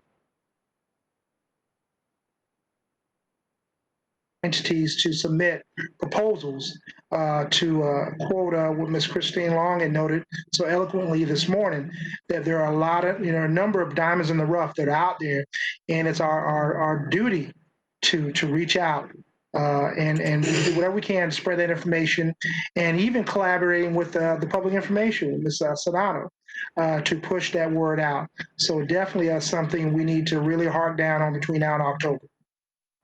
And again, I'm open to any corrections. Mr. Thomas, was that other organization, was that EPIC? I believe so. I believe so, Mr. Anderson. Yes, sir. There you go. I just want to add, if I may, it was important that we engage our committee members, and I think the committee members did not get those 2 proposals because we could have taken action on them. But since the meeting, I have received those proposals from EPIC as well as the Housing Authority, and I had the opportunity to review them. I think if the entire committee would have been privy to that we could have taken action during that committee meeting. So that was one of the things that was recommended, and Ms. Allison did apologize that the committee members did not receive the proposals in advance. Otherwise, it was a good meeting. Thank you. Yes, Ms. Miller, I believe that the staff shared with us that there was a couple of deficiencies in those applications that they needed some clarifications on. And that's why we couldn't really act at this time on those particular proposals, but they were addressing those with the applicants and will be getting back to us hopefully by our next meeting so that we could address those. Madam Chair. Ms. Long, if I may ask, did you receive a copy of either one of those proposals? Yes, I have received them, so I'll be able to take a look at them. Received them today, or? It was with the agenda. I did receive them. Okay. All right, thank you. You're welcome. Madam Chair, for the benefit of the members, EPIC stands for Education, Prevention, and Intervention Centers. And I appreciate the committee's willingness to communicate with these organizations because the goal is to try to get the money out in the community and make sure that they understand what is expected of them and make sure that you get the information that you need. So just wanted to let you know. Thank you. Thank you, everyone, for that feedback. Thank you for Mr. Thomas for stepping in for Ms. Anderson. Question. I believe at our last meeting, we talked about whether it was at our executive meeting or our last board meeting. We talked about getting a chair in place and having you guys call a special meeting so we could go ahead and approve or move forward on the proposals if they fell within the guidelines. So am I correct in saying that there were no recommendations made for the board to bring before the board tonight as far as a decision on who you guys are recommending to get funded? Mr. Thomas. Yeah, Madam Chair, and the staff can correct me. To what I'm gathering from today is that the proposals had some deficiencies or questions that need to be addressed. prior to presenting.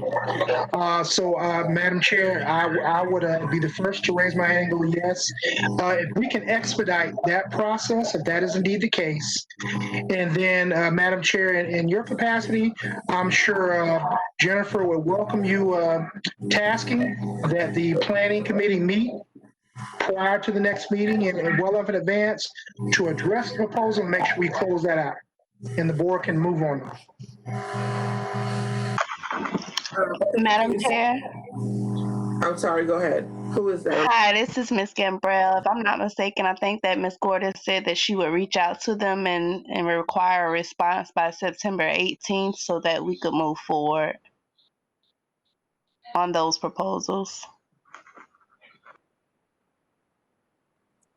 So, Ms. Gordon, September 18th, so that's what, next Friday? You're requiring a response by next Friday to give us enough time to bring those proposals back before, would they come back before the executive committee for discussion, or would that be just enough time for the next board meeting?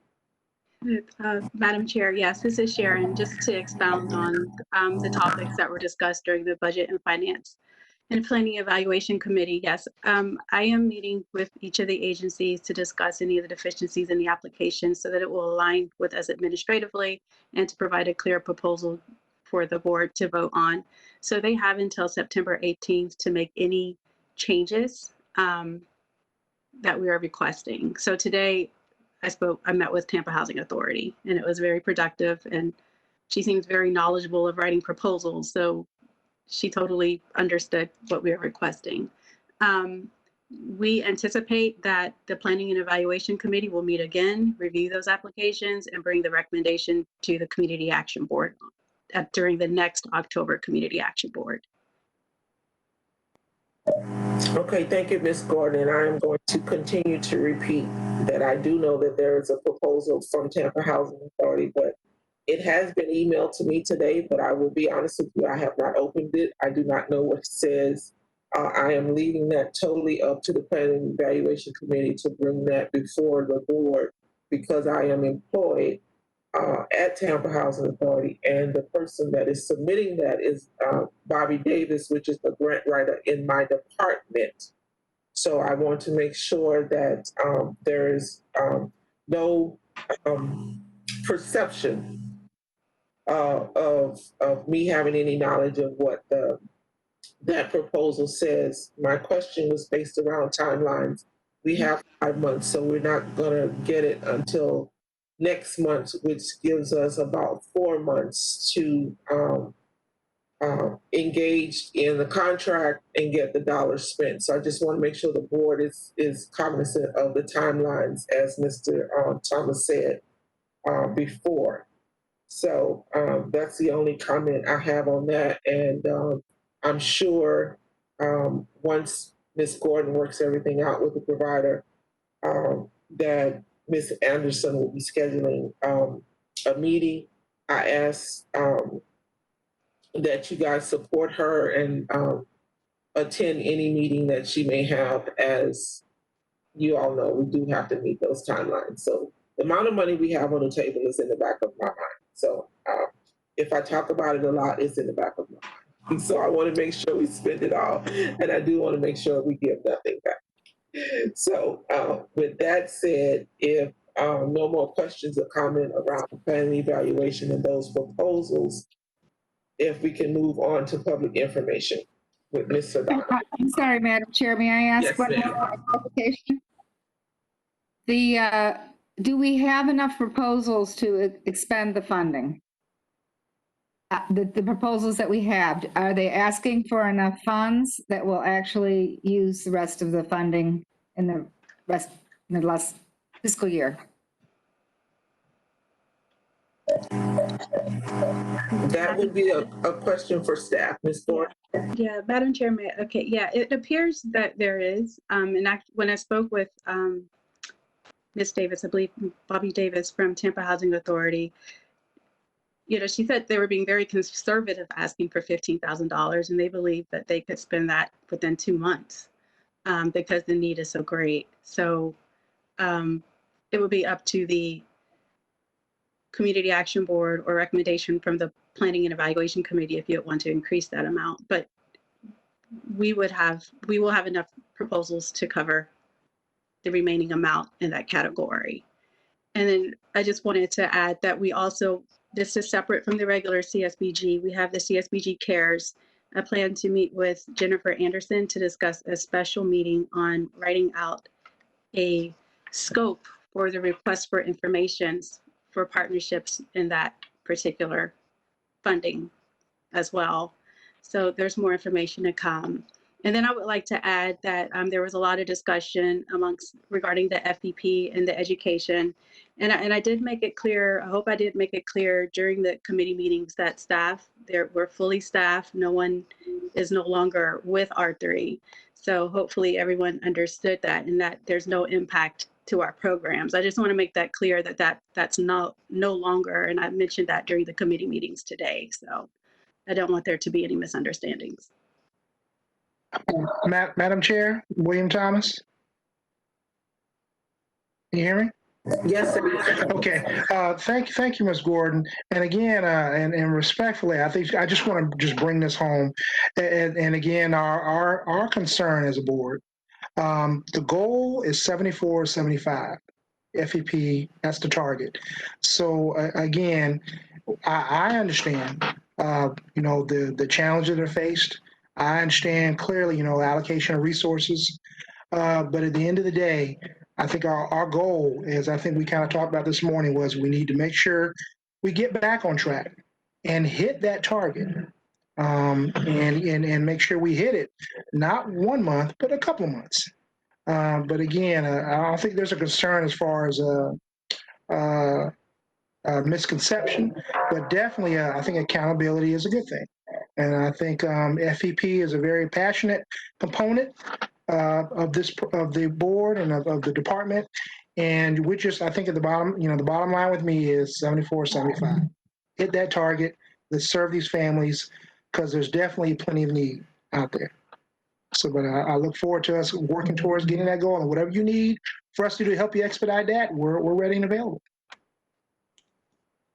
Madam Chair. Madam Chair, Yes, sir.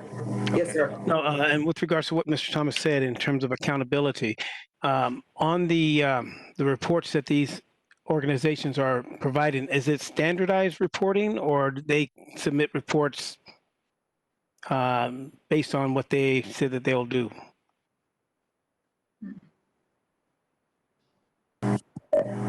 Ms. Gordon? I have to ask Ms. Vice Chair to, could you please repeat that? Yes, is the reporting that these organizations submit, I know that they'll actually report on what they did and what they did not accomplish, but is there any standardization in terms of how they submit those reports? Yes. Well, we will create a memorandum of understanding. So we do have a standardized way for them to report their performance. Okay, thank you.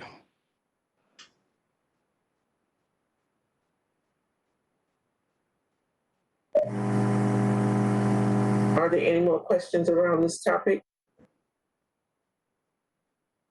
Okay, so we are going to move on to Ms. Sedano at Public Information Committee. Thank you, Madam Chair. The Public Information Committee, or our PIC team, met today at 4 p.m. It was very well attended. I do want to say thank you for everyone who participated. Your participation and engagement is very well appreciated, as the committee for the next few months are going to take a deep dive into our scholarship applications for our returning and new applicants.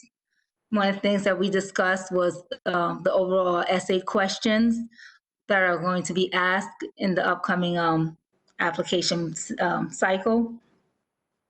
And one of the things we all review the timeline and all the information that we currently have and how we're going to tweak and edit in the October and November meeting.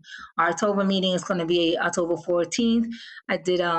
The committee is tasked with sending in a couple of questions that they may want to see in the applications so that we can review at our October meeting. And the timeline will be editing the timeline going forward with the new fiscal year dates. And pretty much that's all we covered, as we're gonna be, like I said, next month we're gonna be working harder on the questions and on the rubric scoring, as well as the timeline for both our new applications and our returning applications. And that concludes my report. If anyone has any questions or comments.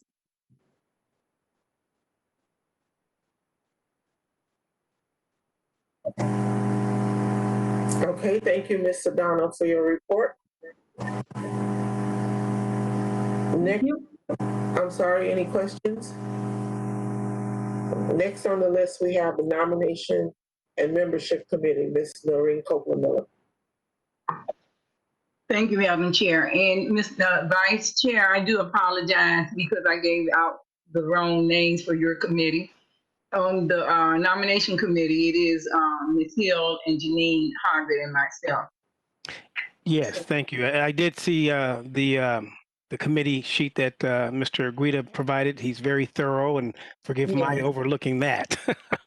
Okay, I want to apologize because I definitely made a mistake on that. Madam Chair, the nominating committee did not meet. I had one person resume in the hopper, and Mr. Guida got back with me on yesterday to tell me that the address, that he did not live in the address. So I did review the bylaws, and I looked on page 12 and 13 because this individual is coming from one of our resource centers.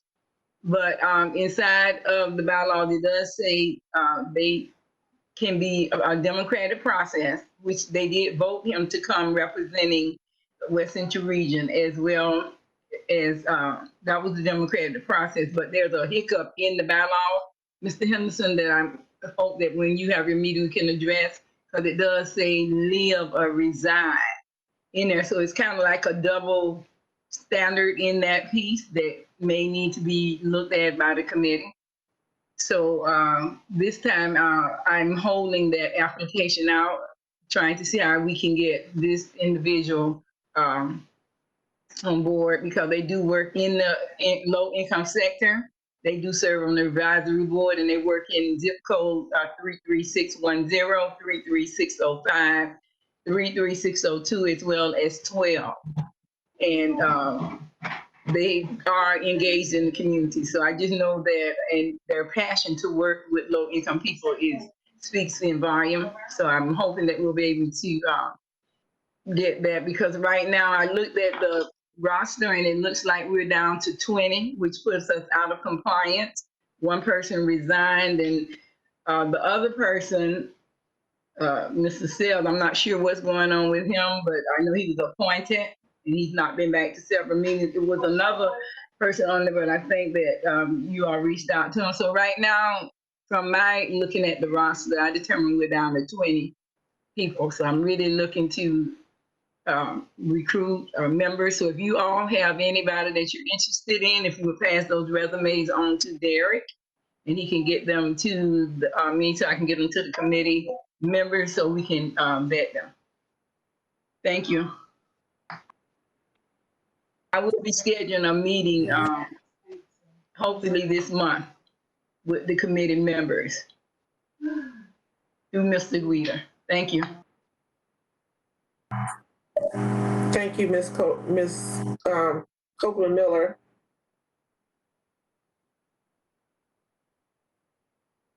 There are no questions for Ms. Copeland-Miller. We'll move on to the next item on the agenda, which is the funding proposal process. And I don't know if Ms. Gordon has pretty much given us an update on that, but Ms. Gordon, our staff, I turn it over to you. Yes, Madam Chair, this is Sharon. This is an item that Ms. Christine Long requested for us to place on the agenda. I don't know if, would you like to speak to it, Ms. Long? I can add in wherever you need. Well, I expressed my concerns related to kind of the process, which have been really addressed thoroughly. I really appreciate the staff's attention to that. I personally had a lot of questions because I'm fairly new to this role, and I appreciated all the input and the explanations about how this process is going to happen. It does happen to get folks in line so that they can serve our community with this funding. The other piece was the CARES funding, which I'm glad that we're going to be doing some due diligence related to that, particularly because there's a significant amount of funding and 2 years to expend the funds. So all of my questions have been answered through the previous meetings and the discussions here today.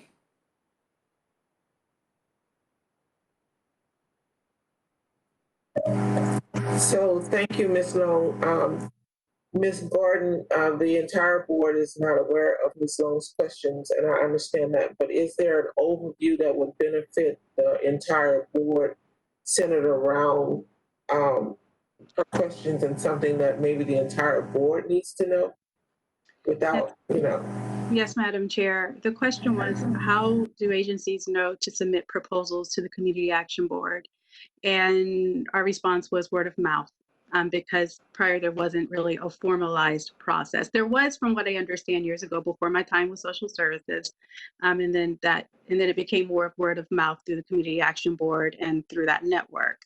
So now with CSBG Cares, because we have more time and moving forward, we'll follow a request for information process where we will submit a solicitation for a response from agencies that's more formalized, and then have those applications reviewed vetted through the committee and staff, and then voted upon. And that's something actually that Ms. Hill, you had a concern with as well. So hopefully the entire board is on board with us formalizing this process through a request for information, especially now with CSBG Cares. Like, one of the categories is about $90,000. So that is an area where we would seek partnership. So that's pretty much the crux of it. Thank you, Ms. Gordon. Thank you, Ms. Long, for bringing that back to the board, because as she stated, that has been a concern of mine on how the information go out, how we vet the proposals coming in. We never want a perception of passing on dollars to people just because we know them or just because we had a verbal conversation with them. We do want to make sure we have a formal process in place that can back us if we are questioned at any time on how we spent the dollar. So thank you again. And I appreciate it and ask staff to reach out to each board member to see if there are any questions or concerns or any items that you would like to discuss or have placed on the agenda. So thank you again. So are there any questions around Ms. Long's question and Mrs. Gordon's response? Okay, moving right along, CAB training presentations and workshops. Madam Chair, this is Sharon speaking. This is an item that Ms. Noreen Copeland Miller requested that we add to the agenda. I'll give her an opportunity to discuss that with the CAB. Thank you, Ms. Gordon, for that. I wish you all would have sent the attachment out as well so that all board members would be familiar with that training opportunity. What it is it puts emphasis on being a tripartite board and our fiduciary responsibility as a board. Berthenia, I don't have it right in front of me because I send that out to you guys with that attachment so that the board could have some information about that workshop. It will give you information about the memorandum 81 and what our duties are as board members, and also about board governance. So, and I know that we have dollars there for training. Everyone wasn't able to attend the conference, and I got that information from the national convention, virtual convention, and I thought it was a worthwhile workshop to present to the board. Ms. Gordon, can you put that up on the board?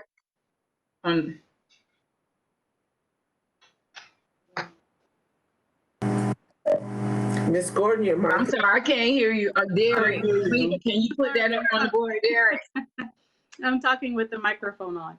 Okay. Off. So you're mentioning Miss Bernisa McNair, am I correct? Ms. Miller? I sent a summary of the workshop when I forwarded it to Derek to share with you guys. So can you put that summary up so the board member could see exactly what that entails? Yeah, I mean, we could distribute it, but right now I do not have the access to do that. Oh, okay. Mm-hmm. Derek, do you have the ability to do it at this time? I do not at this time, but I will forward it to everyone right this second. Okay. Thank you. And Madam Chair, with that workshop, I think would be very informative to the board members for its training. I know a lot of people were not able to attend the national convention, but that workshop just really simplified it and clarified a lot of questions that we asked as board members. And I think it would really define the roles of the board members in a clear and concise manner. Thank you. That's an action item. I think that I would like to make a motion that we go forward with that training for board members. So, Ms. Copeland-Miller, you're asking that we take this to a vote. I would like to ask if you give the rest of the board an opportunity to review it. So before, and if I'm not out of order, before we bring it to a vote, that the rest of the board members have a chance to review your summary that you attach so everybody would understand exactly what it is that they're voting on prior to calling vote. And Madam Chair, that's reasonable that that we do get a board opportunity to review the summary. And I do ask moving forward when we send out a request that they include all information that's with that emails to the board so that you can get it all and the board members be aware of it. Because I did send a summary from the national that would, I was thinking everybody got, but they did not. But moving forward, I hope that does happen. But I agree, board members certainly need to have the opportunity to review it. So thank you for that. Thank you, Ms. Copeland-Miller. Staff is going to follow suit to make sure that all of the board members get your summary, and this we will table this topic for our next board meeting. So, Department of Social Services updates, Ms. Ziegler. Good evening again. I have a couple very quick things to announce, and as always, I will refer you to your highlights report. There's some good information in there. Of course, the report is not as robust as it normally is because of some of the scaled back activities with COVID-19. But I do want everyone to take advantage of reading that information. You'll notice we've added a customer profile to the front page so you can see what customers we're serving throughout the department, and that's not necessarily specific to CSBG, but department-wide. One thing I'd like to mention is that I did have a kickoff meeting this week with our new board chair, and that went very well. We have a few ideas we tossed around, and you'll be seeing some changes coming, some surveys, a few different things we're going to roll out in hopes to generate some interest in some of the committees, as well as some recognition opportunities. And so we really worked on a few areas that had to do with board engagement. So I'll be rolling that out with staff soon. And the other thing I wanted to mention is that the public meeting order has been extended to continue for virtual meetings through the month of September. So we'll let you know what happens with October meetings and how we plan for those if we are able to go back to face-to-face meetings, and how how the rules will be applied to social distancing and where we can host that. But for the remainder of this month, we'll remain virtual, and we'll keep you posted. I am available for questions if anyone has anything for me.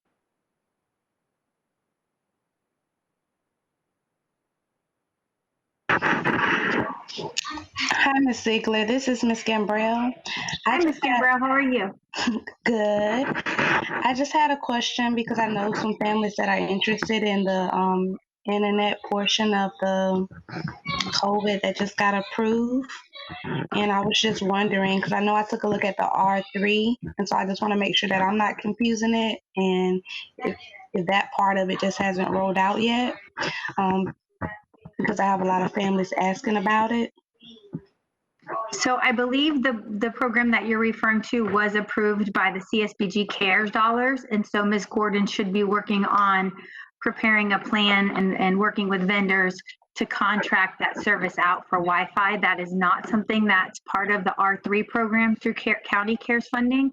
However, the payments that are being made for the CARES funding, that's the R3, the county CARES funding, it is a check that's written to the applicant. So we're not paying vendors other than TICO.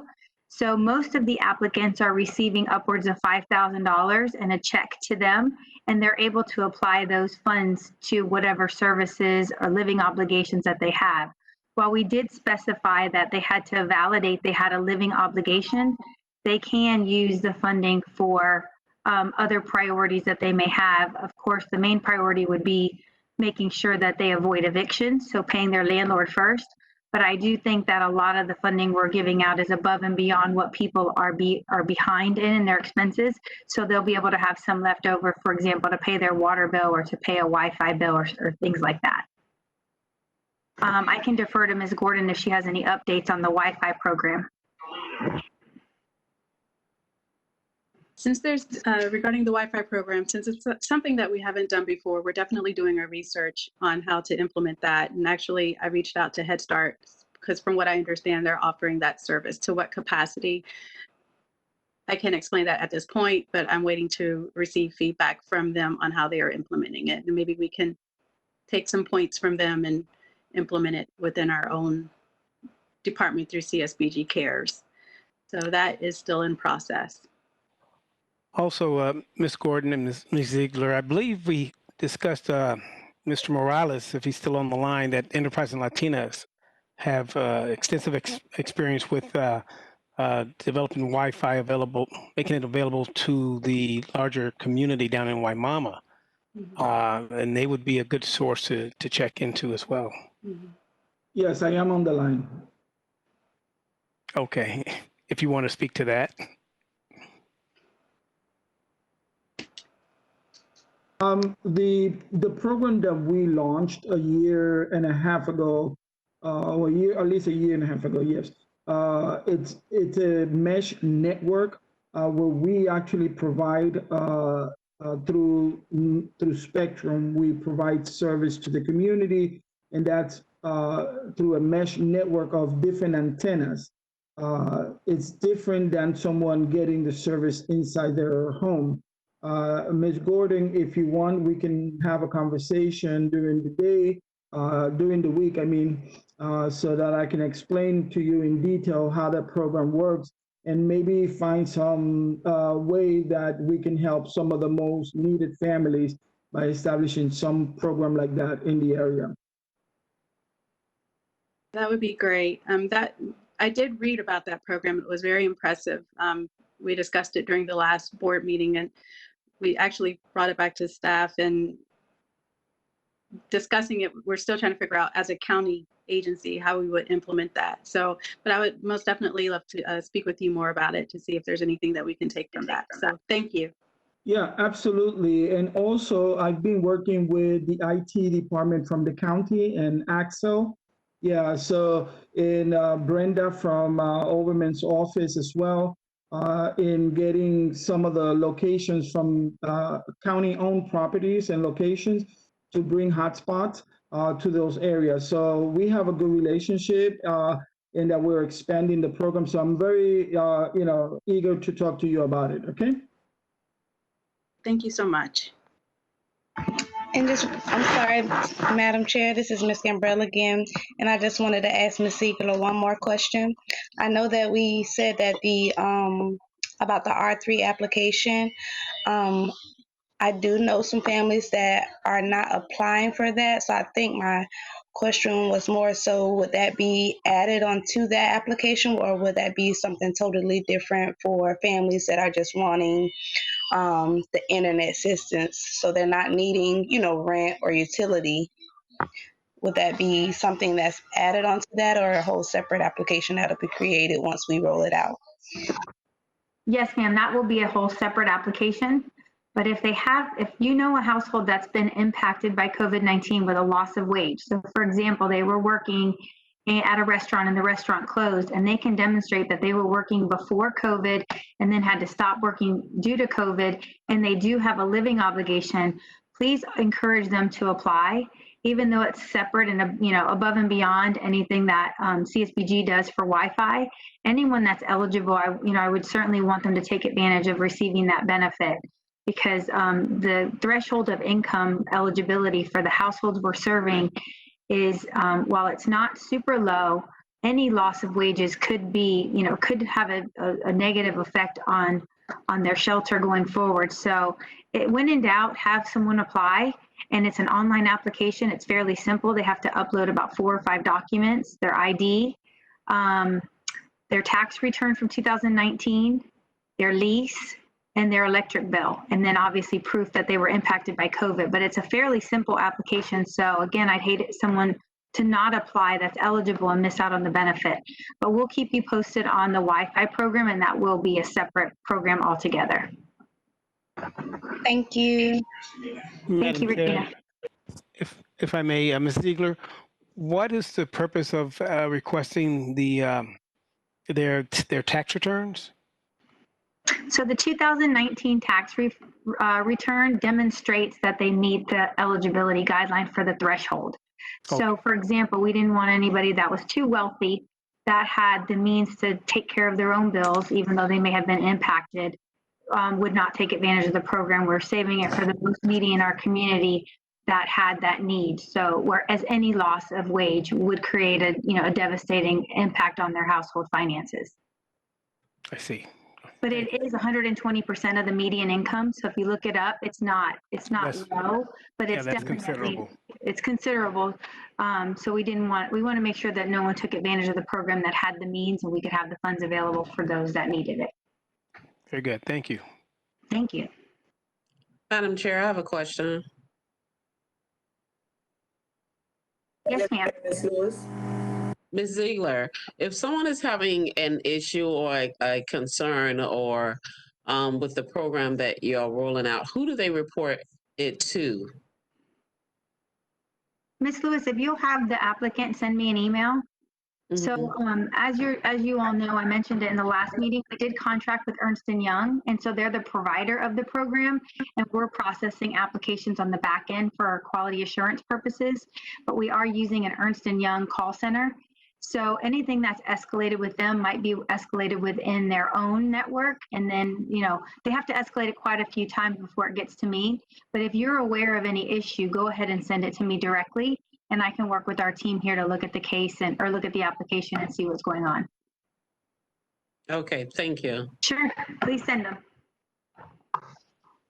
Madam Chair, Ms. Ziegler. Yes, ma'am.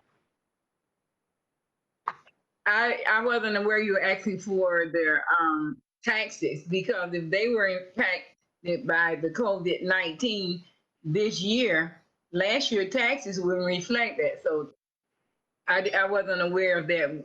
I'm glad Mr. Henderson asked that question. So what reference, or how would that be relevant to them proving that because they're not working now, what they made last year? So the 2019 tax return is solely used to establish that they meet the threshold of eligibility. So like I explained to Mr. Henderson, if someone made an exorbitant amount of funding in 2019, they would automatically be eliminated from being considered for the program. So we're strictly using the 2019 tax return as a threshold, as the first layer of eligibility. And then the applicant still has to demonstrate they had a loss of wage due to COVID. So they may have a pay stub from, let's say, Target, where they were not able to work as many hours the month of March or April because the store hours changed or because there was fewer employees in the store.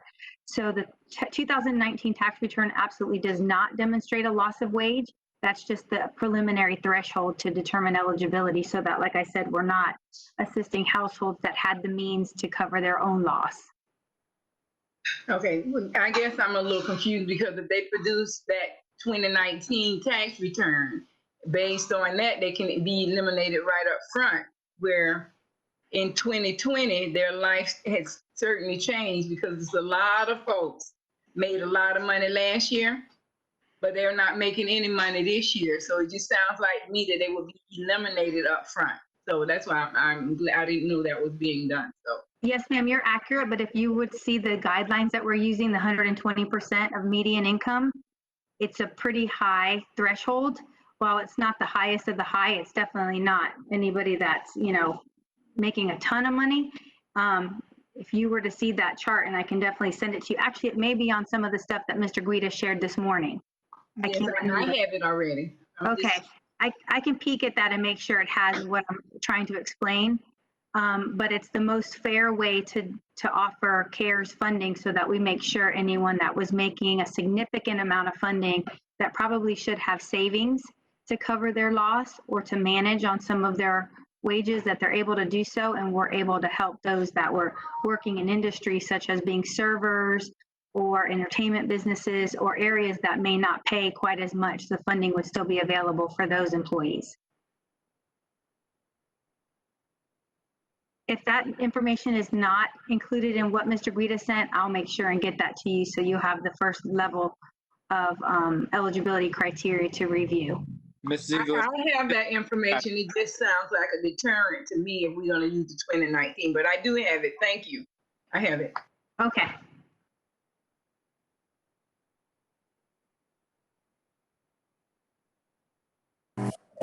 Thank you, everyone, for your comments. Are there any more? Ms. Ziegler, out of curiosity, is the department on track for exhausting those funds by December? There are 3 funds? Yes, sir, we are.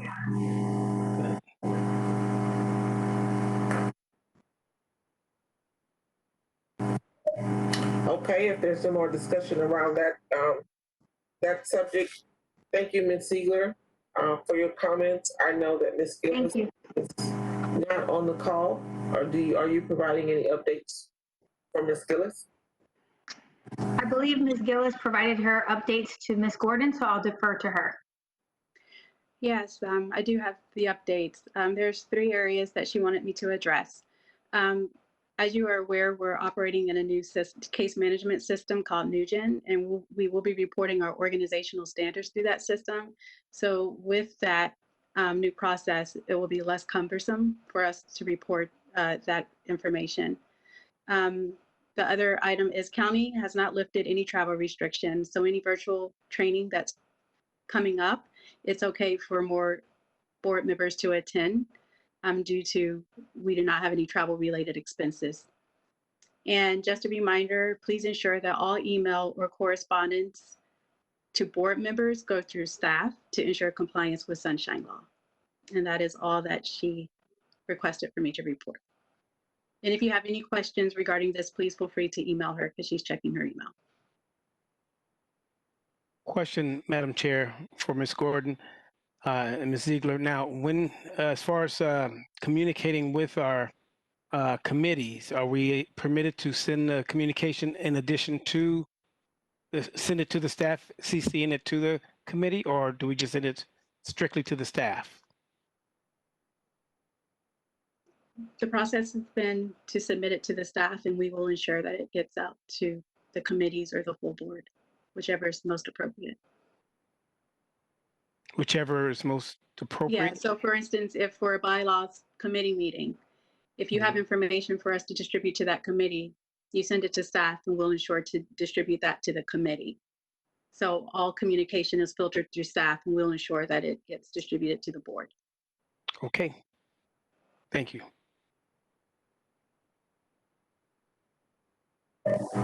So is everyone clear on that?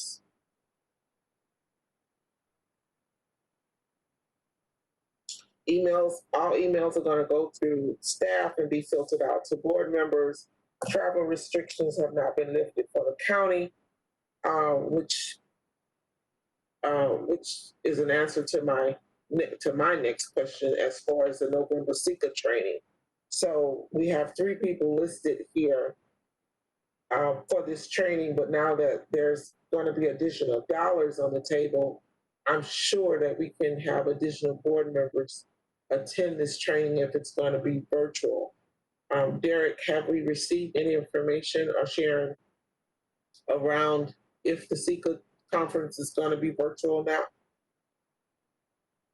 From the latest I've heard, that has not been confirmed. So as I get more information, I'll definitely report it to the CAP. And I'm sorry, Sharon, I literally was just pulling it up on my computer. I've been checking it. I think they just recently, in the last couple of days, made it a virtual conference. And I apologize, Sharon. I literally just pulled it up on my computer. Okay. So it is currently, as of the last meeting and as of the last CAP executive meeting, it was not virtual.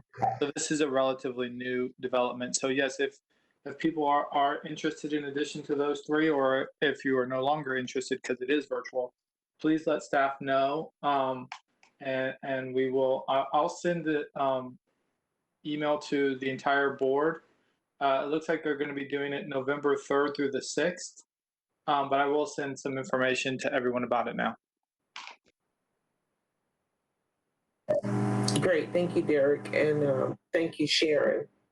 So I would encourage everyone that's interested in taking the training to let staff know.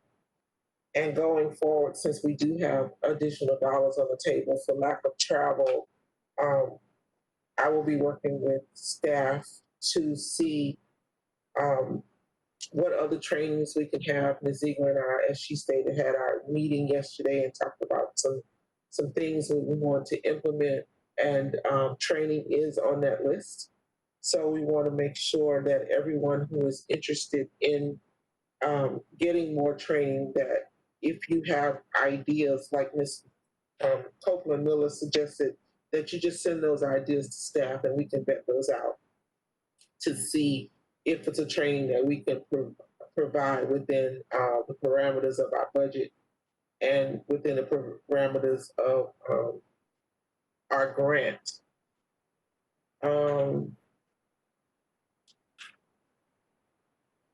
So we are down to the good of the order. So does anyone have anything for the good of the order?